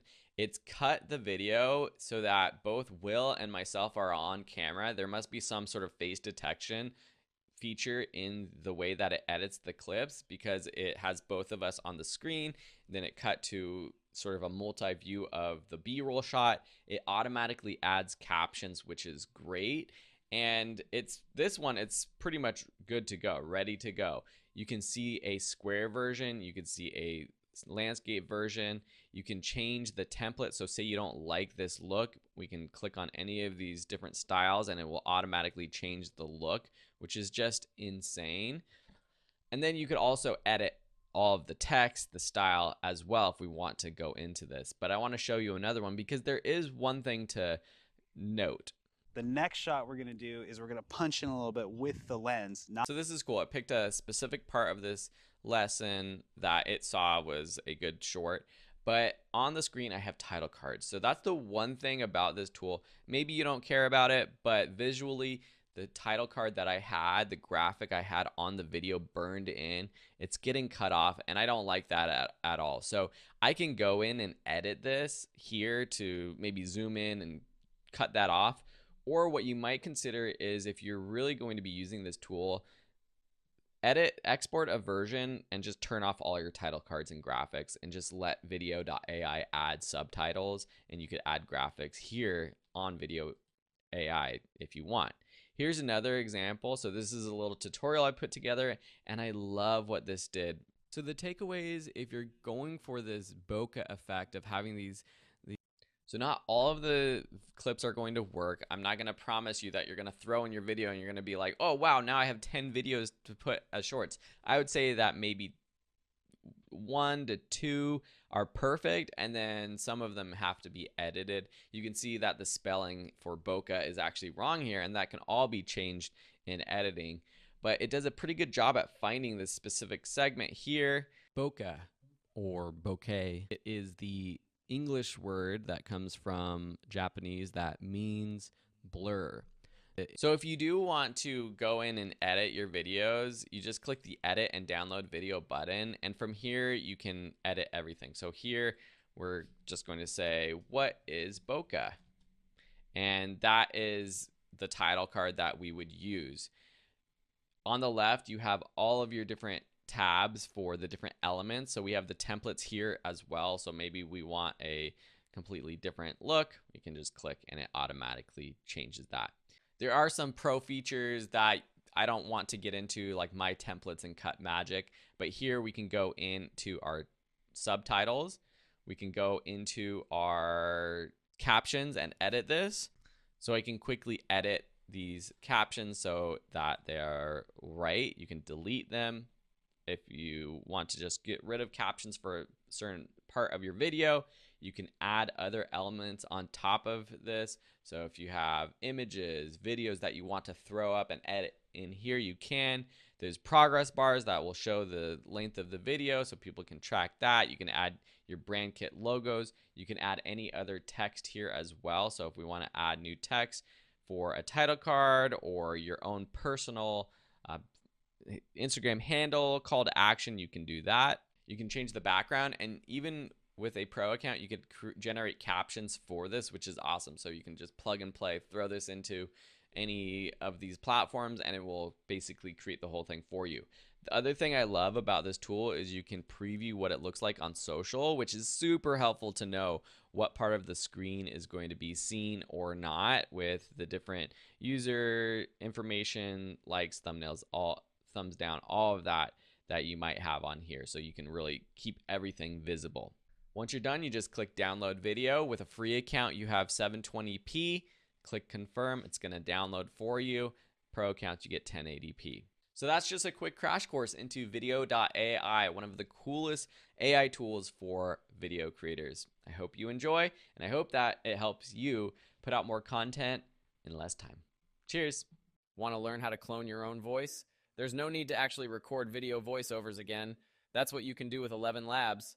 And in fact, this is a clone of my very own voice. Scary, huh? That is scary. And while it's not perfect, it is scary how easy it was to use ElevenLabs to clone my own voice. Let's listen to that one more time. Want to learn how to clone your own voice? Like that first part, that's literally me talking. Like, want to learn how to clone your own voice? There's no need to actually record video voiceovers again. Starts to get a little bit off. That's what you can do with ElevenLabs. And in fact, this is a clone of my very own voice. Scary, huh? So, you be the judge. But that's what you can do with ElevenLabs. And how will we use this as content creators? We could use this to quickly create a custom voiceover for a video. Beyond video and YouTube creation, you could use this for narrating an ebook, for sending voice messages to fans, to followers. You can do so much with this. And this is at ElevenLabs, which is still in beta, but ElevenLabs.io. You can just use it as a tool to create voiceover from text, or you can clone your own voice, which is why I am doing this as a separate lesson. It is not free to get started with the voice cloning aspect of it, but if you click the sign up button, sign in. Currently it's $5 a month for the cheapest tier. Once you sign in, you'll click the Voice Lab button and click Add Generative or Cloned Voice. You can see the one that I already created for myself. And then click Instant Voice Cloning. These other ones are where you are choosing or creating a voice from scratch, which is kind of cool. But to clone your own voice, click Instant Voice Cloning. And then here's where you're going to need to upload files. The longer and the higher quality the file, the better the results will be. I tried it after just uploading one file and it was okay, but once I uploaded like 4 more additional files, it started to work really well. So you just click to upload a file. It has to be 10 megabytes or lower. I uploaded MP3 files and it seemed to work perfectly fine. You can upload up to 25 files. You can also click to add labels, for example, like accent, American, but I didn't do that. But if you have a specific accent or something that you definitely want to add a label for, you can do that here. You can also add a description, which will help it. You do have to give it the rights to process your voice and create a clone from your voice. And so you have to have the rights to the audio. So you can't use this to clone someone else's voice if you don't have the rights. Once you do that, you'll see here my example. Once it's uploaded and I click generate, it literally took less than a minute to create. I can click use, and then here is where I just simply typed in the text that I wanted it to read. There are some voice settings here. So the default I felt like worked pretty good. But if I wanted a little bit more variation, then I can change some of these settings. So let me just do this one more time with a different setup. To change the tone or speed of the voiceover, you can adjust the stability and clarity sliders, then click generate. Okay, Robot Phil, I will do that. So decreasing the stability really does change like the pacing. To change the tone or speed of the voiceover, you can adjust the stability and clarity sliders, then click generate. Okay. To change the tone or speed of the voiceover, you can adjust the stability and clarity sliders, then click generate. Then click generate. To change the tone or speed of the voiceover, you can adjust the stability and clarity sliders and then click generate. So that's, yeah, the clarity. I like having the high similarity and then something around the middle for stability. To change the tone or speed of the voiceover, you can adjust the stability and clarity sliders, then click generate. That's scary. And then you can download with the button down in the bottom right. So you could add multiple voices.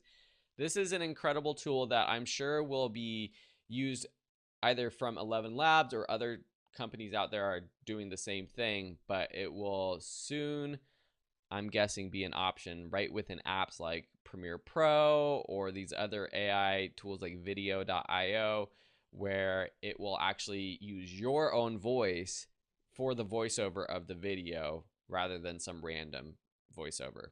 So stay on the lookout for those tools if you're interested. But for now, check out ElevenLabs and let it blow your mind. Bye.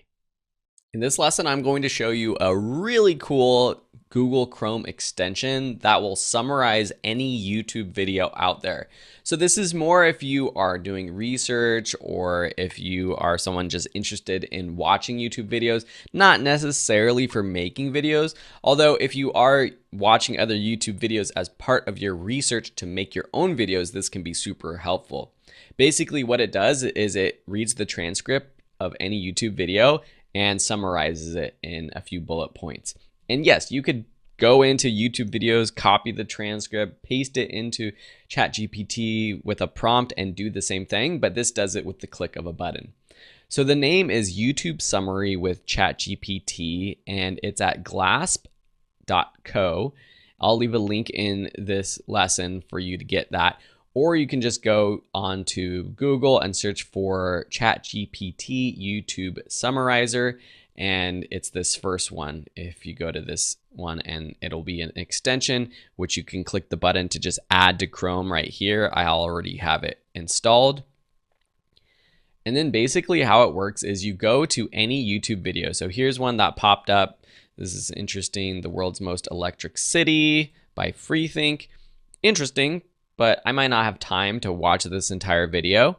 So there's this new transcript and summary little box that appears right here. If I click the drop down button, you can see that it pops open the transcript.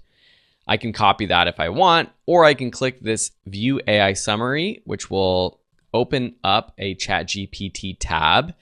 It will plug in the prompt and the transcript. And now down below, we can see the 5 bullet point summary of this entire video. Great for learning, great for research. There are settings if you click on the icon up here for this Chrome extension. And if you don't have this, you can click the little extensions, little puzzle icon up here and choose to pin this or not to your browsing bar up here.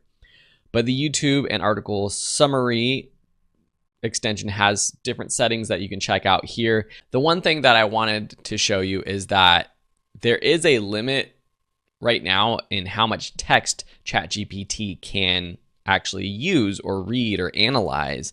And so there's 3 different strategies that this tool uses. It will basically take equally sized chunks of text throughout the entire video and use those within ChatGPT to analyze, which there's a possibility of it missing a point. So that could be a bad thing. But if it's a super long video, over 20 minutes it talks about, then it's going to be difficult. You can also do start to limit. So this will analyze all of the text until the limit of ChatGPT. So the process will cancel out after ChatGPT reaches its limit, which will work well for short videos, but not for long ones. And then this last one, entire content, but this might have errors where it's trying to bring in all the text, but ChatGPT won't be able to read it. So again, this will work for shorter videos. I think the equally sized chunk works pretty well at giving a summary. You can also turn on a shortcut, so you can literally just press Control or Command on a Mac, Command XX to run this. So literally just, let's go to another video. With that on, let's go to another video. Let's see, what is YouTube recommending me? Oh, can you tell that I'm into urban design? Not just spike, so Command XX automatically summarizes this video. The other setting you might want to change too, if you find a prompt that works better, they're using a very simple prompt. Summarize the following in 5 bullet points. But if you find a better prompt or want to use a different prompt, you can do that. And that just makes me think that actually now we can customize this to do pretty much anything we want, which is pretty dang cool. Rewrite the title of this video to make it more clickable and SEO friendly. All right, let's try this. So there we have it. We basically hacked that extension to do whatever we want with a keyboard shortcut. So anyways, that is something to play around with. I'll leave the link in the resources of this lesson, and I hope you enjoy. See you next time. In this lesson, I've included a crash course that comes from another class on Google Bard, but I wanted to include it here because Bard is a great alternative to ChatGPT and it's free to use. And knowing Google, I'm assuming that it's going to get better and better at what it does, similar to ChatGPT. There's pros and cons. I find that ChatGPT is often better for a lot of more creative work. But if you want to try out Google Bard as an alternative, this crash course will show you how to use it. Enjoy. Let's go to bard.google.com and sign in with your Google account. Up until now, it has been sort of a beta waitlist thing, but I believe now anyone can access it if they have a Google account. But that might not be true for every single country. Once you log in, you will see something that looks like this. On the right-hand side, you have your prompt box. You also have a microphone if you want to use that to just do it via voice. You have a dark theme, which is pretty cool too. That's a little bit easier on the eyes, so I'm going to switch to that for now. You have your past Bard activity over on the left-hand side, support, etc. It still notes that there might be some mistakes or things in unfactual results, so you have to be aware of that. Currently, it's just text responses, similar to ChatGPT, but they are adding an option for an image creator and also a tool where you could submit images as part of your prompts. So let's just do a basic one. Make a list of 10 toddler craft ideas. This is great for me personally to help me take care of my kids, or if I was blogging, writing an article, creating a video about craft ideas. And it pops up here with our option. A couple of differences that you will notice with Google Bard is that it has a draft option or version option. So here at the top, there's multiple drafts. So there's actually 3 that pop up for every prompt. And you can also regenerate right from here. So it keeps it a little bit cleaner.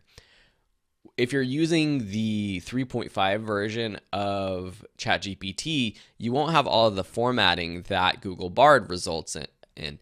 GPT-4 is pretty good with bullet points and lists and numbering and things like that. But Google Bard already, for the free version, it comes back with nice formatting, bullet points, outlines, and things like that.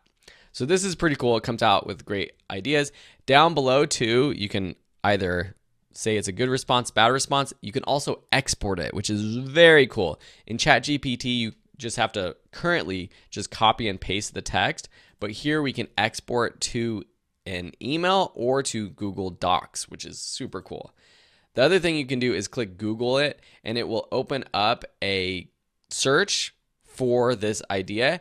And here you can just find directly from Google Bard their search results and go kind of compare notes if you want, or if you want to just kind of use it in conjunction with your regular search. Similar to ChatGPT, we can then prompt it for our next text that we want. Write a 5-minute video on the first craft. And so because it's AI, it's smart enough to know, like, we don't have to specify paper plate donuts. It will know what we mean by that first craft. So here it comes back sort of with more of an outlined version of the video. So it has the introduction, the materials needed, the instructions, some ideas for variations, and a conclusion. It also gives some tips for what you might want to include in this video, which is kind of cool too.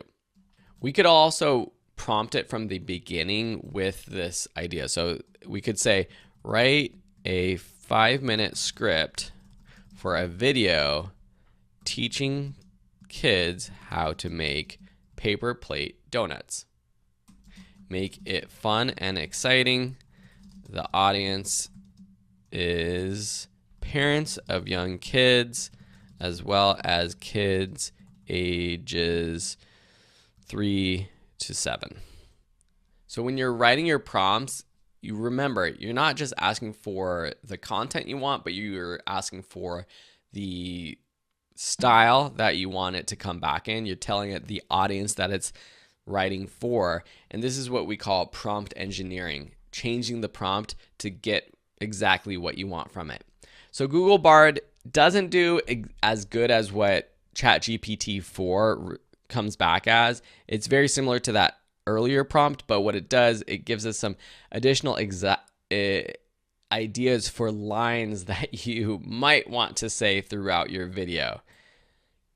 Can you make a donut with sprinkles? Can you make a donut that looks like a cat? So that's kind of fun. It lets us do a little bit more of the work than just doing it all for us, but it's very, very thorough as well. So this is a great tool for sort of making your job easier, but not doing it all for you. We could take this paper plate donut and change up the prompt. Write a 500-word article about this craft. And then we could paste that. And here it has written that out in more of an article format with instructions, tips, ideas for making the paper plate donut even more fun, and it kind of concludes it. And always make sure to check out the variations. You can kind of combine the different variations to get exactly what you were looking for, or there might be one that's in a different format that is more of what you were imagining. So that's how you use Google Bard. Currently, I find ChatGPT to be a bit more advanced, but we know that Google Bard has the Google name and company behind it, and it's only going to get better and better and better. So I wouldn't write it off yet, but at the time of recording, I would do most of my work with ChatGPT 3.5 or 4 if you are a paying plus member. I just find it to be a bit better. All right, I hope you enjoyed this crash course, and we will see you in another lesson. Bye. So here on the text to image page, you can see examples, and you can scroll up or down, which is kind of interesting to see what the image is and what the result is. A hamster wearing a tracksuit and lifting weights. You click on the box down below to type in your prompt. A cute sea otter holding a bouquet of flowers. You click generate or hit the return button. Here you're automatically going to see something different than what you saw using DALL-E or MidJourney if you've used those other tools.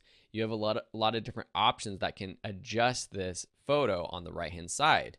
Now we see the 4 variations that have been generated. You can click on one of them to open it up to see it in a bigger view. And for each of these photos, you have the option to download it. That might be the first thing you want to do. You can rate it, which will help Firefly get better and better at generating. You also have an option for showing similar. So clicking on this, it will create another version similar to the one that you liked. And there's also an option for generative fill. Before I go over that though, on the right hand side, we have all of these options. So on the top, you can quickly change the aspect ratio from a square image. Say we want a widescreen 16:9 image for a video thumbnail or something like that. You can quickly adjust it right here in the app. While that loads, we have different content types. So you have none, which will just refer to whatever content prompt you put into your prompt. For example, artwork, illustration, sketch, photo, whatever. If you have that in your prompt, you don't necessarily need to choose a content type here. But up here, we can quickly change from art to photo, and it will regenerate this same image as a more photorealistic image. Depending on the subject matter, depending on the prompt, it will look more or less realistic.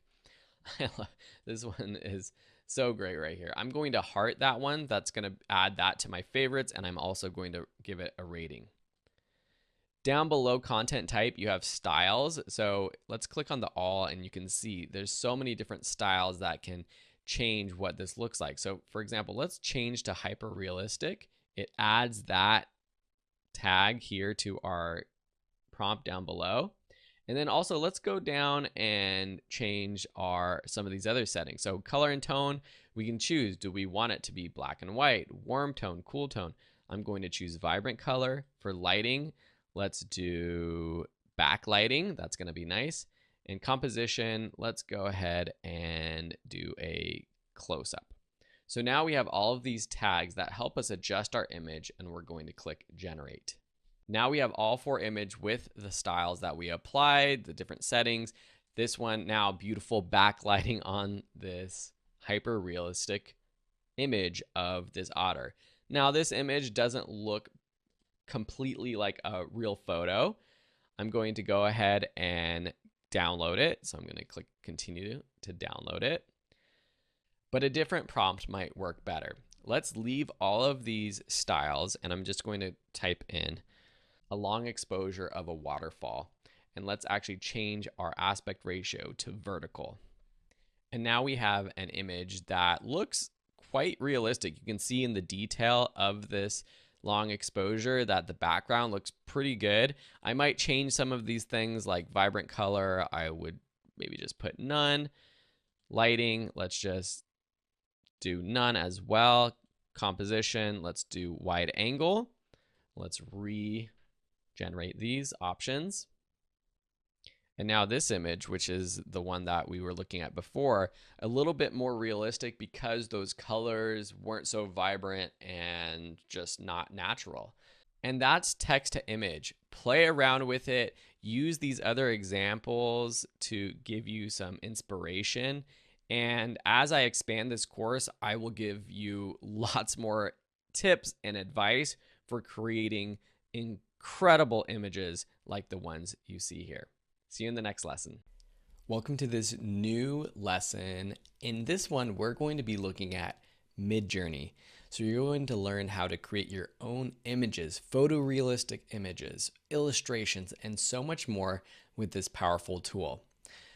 Go to midjourney.com, and if you click on Showcase, you can see examples of what you'll be able to do with this app, from illustrations and digital art to realistic images. You can do it all.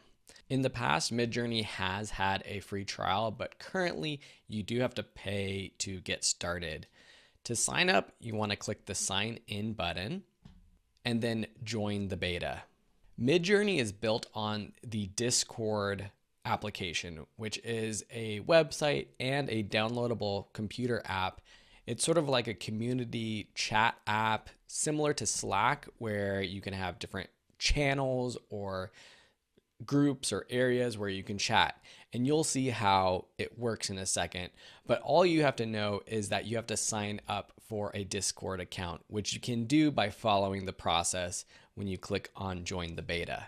So if you already have a Discord account, you'll want to click already have an account and sign in. If not, you'll have to sign up for one here. Once you sign in, you can see your different Discord groups or sites that you're on. You can see that I'm in a couple. The MidJourney one is here, and here you can see all of the different channels. There's one for getting started, which is great to check into to see some instructions for getting started, and it will walk you through the process that I'm going to show you right now. To actually create an image, it's a little bit confusing, but basically what you need to do is go to any of these newbies channels. Don't worry about it, just go to the newbies channel and you'll see a stream of comments and images that other people are actually creating in real time. To create an image, you have to follow this specific process. Go to the chat box or the messages in the bottom of any of these newbies channels, type in /imagine, and you'll see the different commands start to pop up here. And so you can type in imagine or just click that imagine. And then you simply type in anything that you can imagine. An illustrated cute cat in a top hat. And similar to what we saw with ChatGPT, you can go super in-depth into what the prompt is, and that's part of the magic of making the result exactly what you're imagining. But you can start with something simple. And you can see though, other chats sort of started to pop in, and what's happening is other people are doing this at the same time. This is a public feed, so other people can see what you're creating. But you see what I've done here, it's starting to populate or render. It's at 31%, 46, and you can start to see the image. Once it's done, that chat or that comment will pop down to the bottom as an actual published comment. And here we can click on it and we can see the full resolution of that image. So we've got 4 illustrated cats. What do we do with this? It gives us 4 variations. Underneath this image, you see 8 buttons, or actually 9 buttons. U 1 through 4 and V 1 through 4. U means you're going to be able to upscale or create a higher resolution image of any of one of these. Starting in the top right, it's U1, U2, 3, and then 4. So if you're happy with one of these images, you just click U1, for example, and it will upscale this first image. V1 through 4 means you like this image, but you want it to create some variations to see if it can create something a little bit different. So I say I like this fourth one, but I want to see what it comes up with some variation. So I'm going to click V4. And then I can scroll down and I can see that it finished this one job of the first U1 upscaling. And then down below, it has my next variation job that's starting to run. There was that one other button, if I scroll up here, it's this rotating arrows button, and that's just to create 4 brand new variations. So completely start from scratch, do 4 new ones. And so now we have these 4 new variations, and from here we can upscale 1, create more variations, regenerate everything, and you can keep going and going and going. So I think that first one's pretty darn cute with its little paws coming out, so I'm going to upscale that one.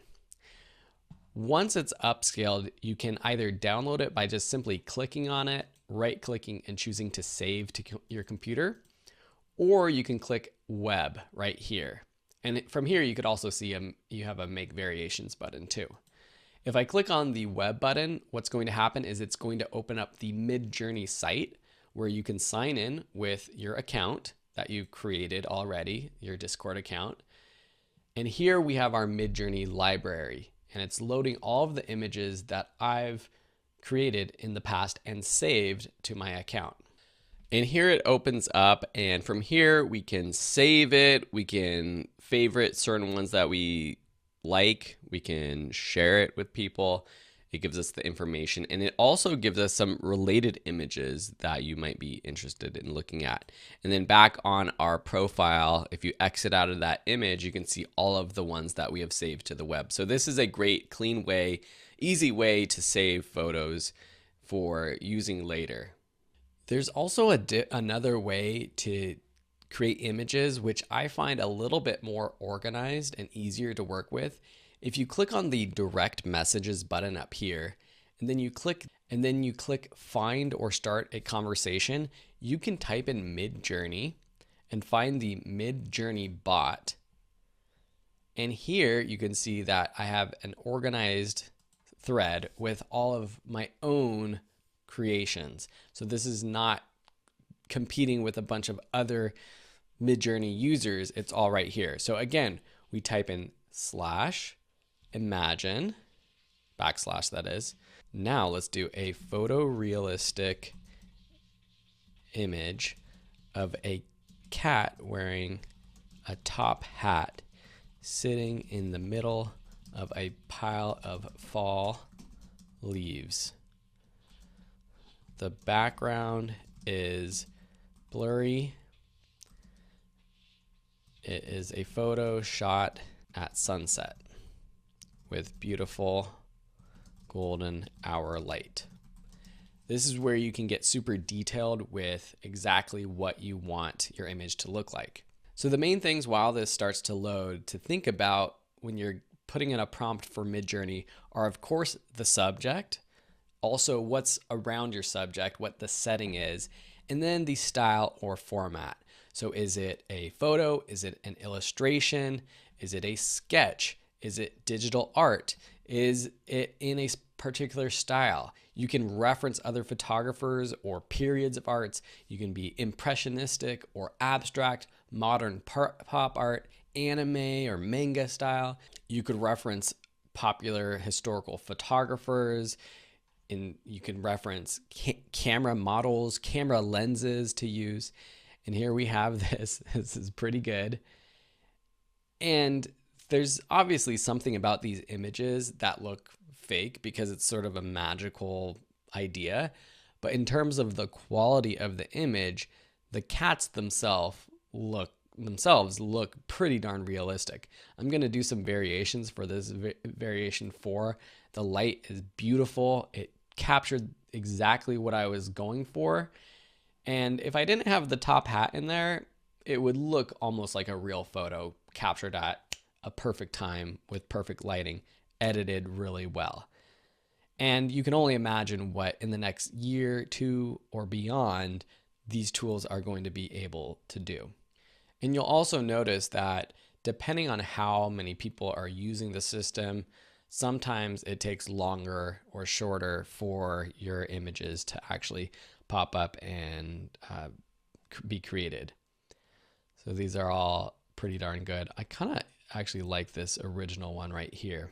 So I'm going to upscale that 4th option, and I'm going to save that to my MidJourney account. Something to note about the direct messaging option though is that your images can still appear on the public MidJourney site.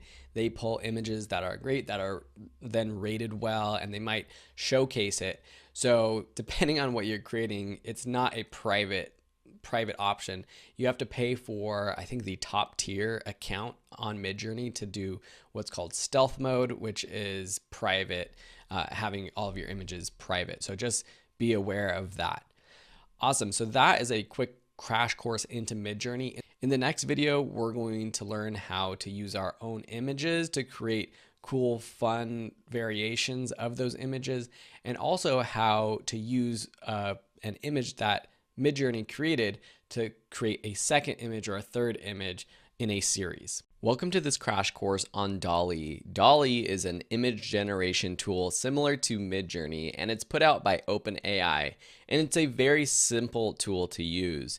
So the pros of DALL-E are that it's very simple to use. You actually get free credits every month as of now to test it out and play around. The cons are that the quality of what you get back in terms of your images, the details, just the professional quality is not as good as what you can get in a tool like MidJourney. But let's try it out and I'll walk through. It's very simple. Go over to OpenAI's website, go up to product and then DALL-E tool, and then choose try DALL-E. If you already have an account, then all you need to do is sign in. In the top right corner, you'll see that you have a certain number of credits. Right now I have 79 left, and that's because I've purchased some, but you do have some credits to start out. At the top of the page, you have a search bar where you put in a prompt. You have an option to upload an image to edit. And then you also have some samples, which are great to look at to see sort of the examples of the prompts that were used.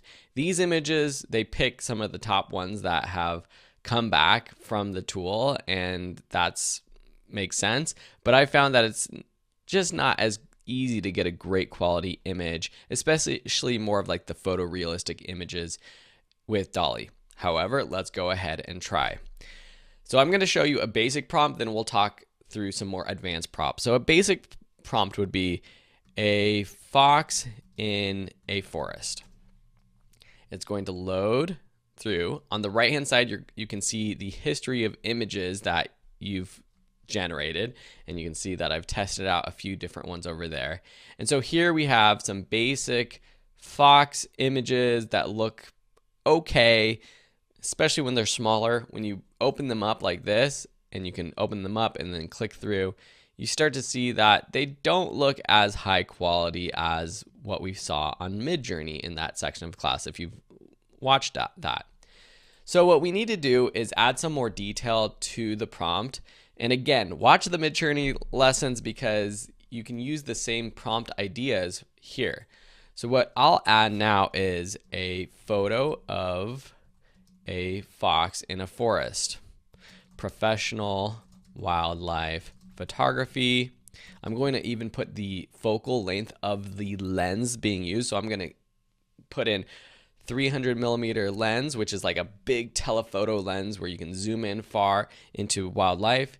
I'll put beautiful lighting, sunset, back lighting, and photorealistic. Now let's generate it and we'll see what the results are. Once you get your 4 results, you can make variations of those images. So here we have photos that look a little bit more artistic, right? So here from this view, look better. Beautiful sunset, that backlighting hitting the fur in this one, but the eyes, the face of the fox, it just doesn't look great. And that's where DALL-E fails as of now. I'm sure in the future the tool is going to get better. But here what we can do is create variations. So what we can do is just click on an image that we like and then choose to create variations. And then it will create 4 images based off of that photo. One cool thing about DALL-E, different than MidJourney, is it has a bit of a photo editing aspect or image editing aspect to it. So here we see just doesn't look amazing, right? So let's try a different prompt to see what we can come up with that might look better. And I think some of the more illustrations, the 3D renders, that kind of stuff looks better with DALL-E. So what I will do is a cute 3D render of a penguin in the South Pole. We'll just do that. Okay, so we've got a few options that might work. Let's go ahead and click on this one. The eyes don't look good. Let's click on variations to see if we can fix that. Get a new variation. You can see tips down below that pop up. All right, so maybe our penguin's just going to be closing their eyes, and that's fine. We can start from here and I'll show you how to edit a photo. So of course you can download by clicking the download button, or we can click edit. One of the things that we have is called outpainting, or adding a generation frame down here. So we can click this plus frame, and now we can add to this photo. So say we want to add more context to the left of this image, we can click there and then choose generate. And we could even type in what we want. A polar bear, I don't know, in the South Pole, swimming near an iceberg. 3D rendering of, and generate. You also have tools here to add an image. So if you have graphics or images you want to add to your generation or to your image, and then also an erase tool where you can erase something. So here we have now a polar bear, and it has variation, so we can click through. So this one followed it with the in swimming. This one's kind of cool though. I kind of like that one, so I'm going to accept that one. We can erase things. So say we don't like this cloud or something, we can click the eraser and we can erase that cloud. And now we would have to add a generation frame, put it behind, or we can extend it here, and we'll say of 3 baby penguins playing with a fish. And it should fill in that erase spot and then continue the generation. You don't have to generate more. You could just generate what's behind that erase spot and it should do it. All right, so here's our variations. So we're not going to be competing with DreamWorks or Pixar yet, but okay, not terrible. Okay, kind of funny. Okay, so let's just accept that. From here, we can download the image if we want to our desktop. Cool. All right, so let's go back. So here we have all of our variations. You can see this was a different prompt, 3D render of a cute penguin, solid light blue background, and then I added the details of different applications that create 3D renders to add some of that detail. A couple others that I actually liked. So here is a Yosemite Valley in the style of vector artwork. So this one came out pretty cool, I thought. Here was a high quality photo of a camera. Again, it's not what you would get back with the same exact prompt with MidJourney. Still, it's a good tool to know how to use. You can see that some of these other images look pretty good. So let's go ahead and try to copy this. A Van Gogh style painting of an American football player. A Van Gogh style painting, a woman playing guitar. And so here we have these more abstract images actually look a lot better. I'm going to create a variation for that. So right now, here's an example that pops up with the tip, stained glass window depicting hamburger and french fries. That's great. So always think about not only the welcome to this section, which is case studies with me. In this section, I'm going to show you the real world implementation of ChatGPT for YouTube that I am doing. So the next lessons will be specific things showing you a different approach similar to what Dan has taught you, but with my own twist, and showing you exactly how I'm having success using these methods. The next lesson is super exciting because I'm going to show you how I'm increasing my views, my watch time, my click-through rate by using ChatGPT to help with titles. So I'll show you that in the next lesson, and I'll be adding more case studies over time as well. So enjoy these case studies. In this video, I want to show you how I tripled my click-through rate using ChatGPT. So first I'm going to show you the results and then walk you through the entire process of what I did. And it's a repeatable, replicable process that you can do right now. So here on the screen, what you're looking at is a view of the analytics from my YouTube channel. Now let me walk you through because it is kind of confusing. This is showing all of the videos that I've posted since the beginning of January 2022. This line here is showing the click-through rate, which is one of the most important metrics on YouTube. It's basically showing how many times did someone see your video thumbnail or title and click through to your video. Notice that in the beginning, it's a very, very low click-through rate. This is typical average click-through rate for me, 1%, 1.5%. All of a sudden though, in May, April and May, it jumps up to 3.7%, 2.2, 3.1, 3.0, 2.9, 3.2. In essence, it has tripled. And what does this result in? This results in lots more views, lots more watch time, lots more subscribers. So, and you can see here the total impressions is just under 3 million for these specific videos. And so in essence, by tripling our click-through rate, or even doubling if you want to be conservative over the past year, we're getting 2 to 3 times more actual views or increased in watch time. Okay, so that's pretty impressive. What happened here that changed this? I used ChatGPT to update the titles for all of these videos. Again, I'm going to walk you through this entire process, but here we have the original title in the left-hand column, and on the right-hand column, the new title that ChatGPT recommended. And I went through and I changed all of the titles to what ChatGPT recommended for all of my videos published since the beginning of 2022. And that's how we can tell that this experiment is working compared to the rest of my videos. Here is my click-through rate for all of my videos published prior to January 2022. The click-through rate is actually higher, which is great, but we're not getting that same bump that happened in April, May with these newer videos. So let's walk through the entire process of how I did this.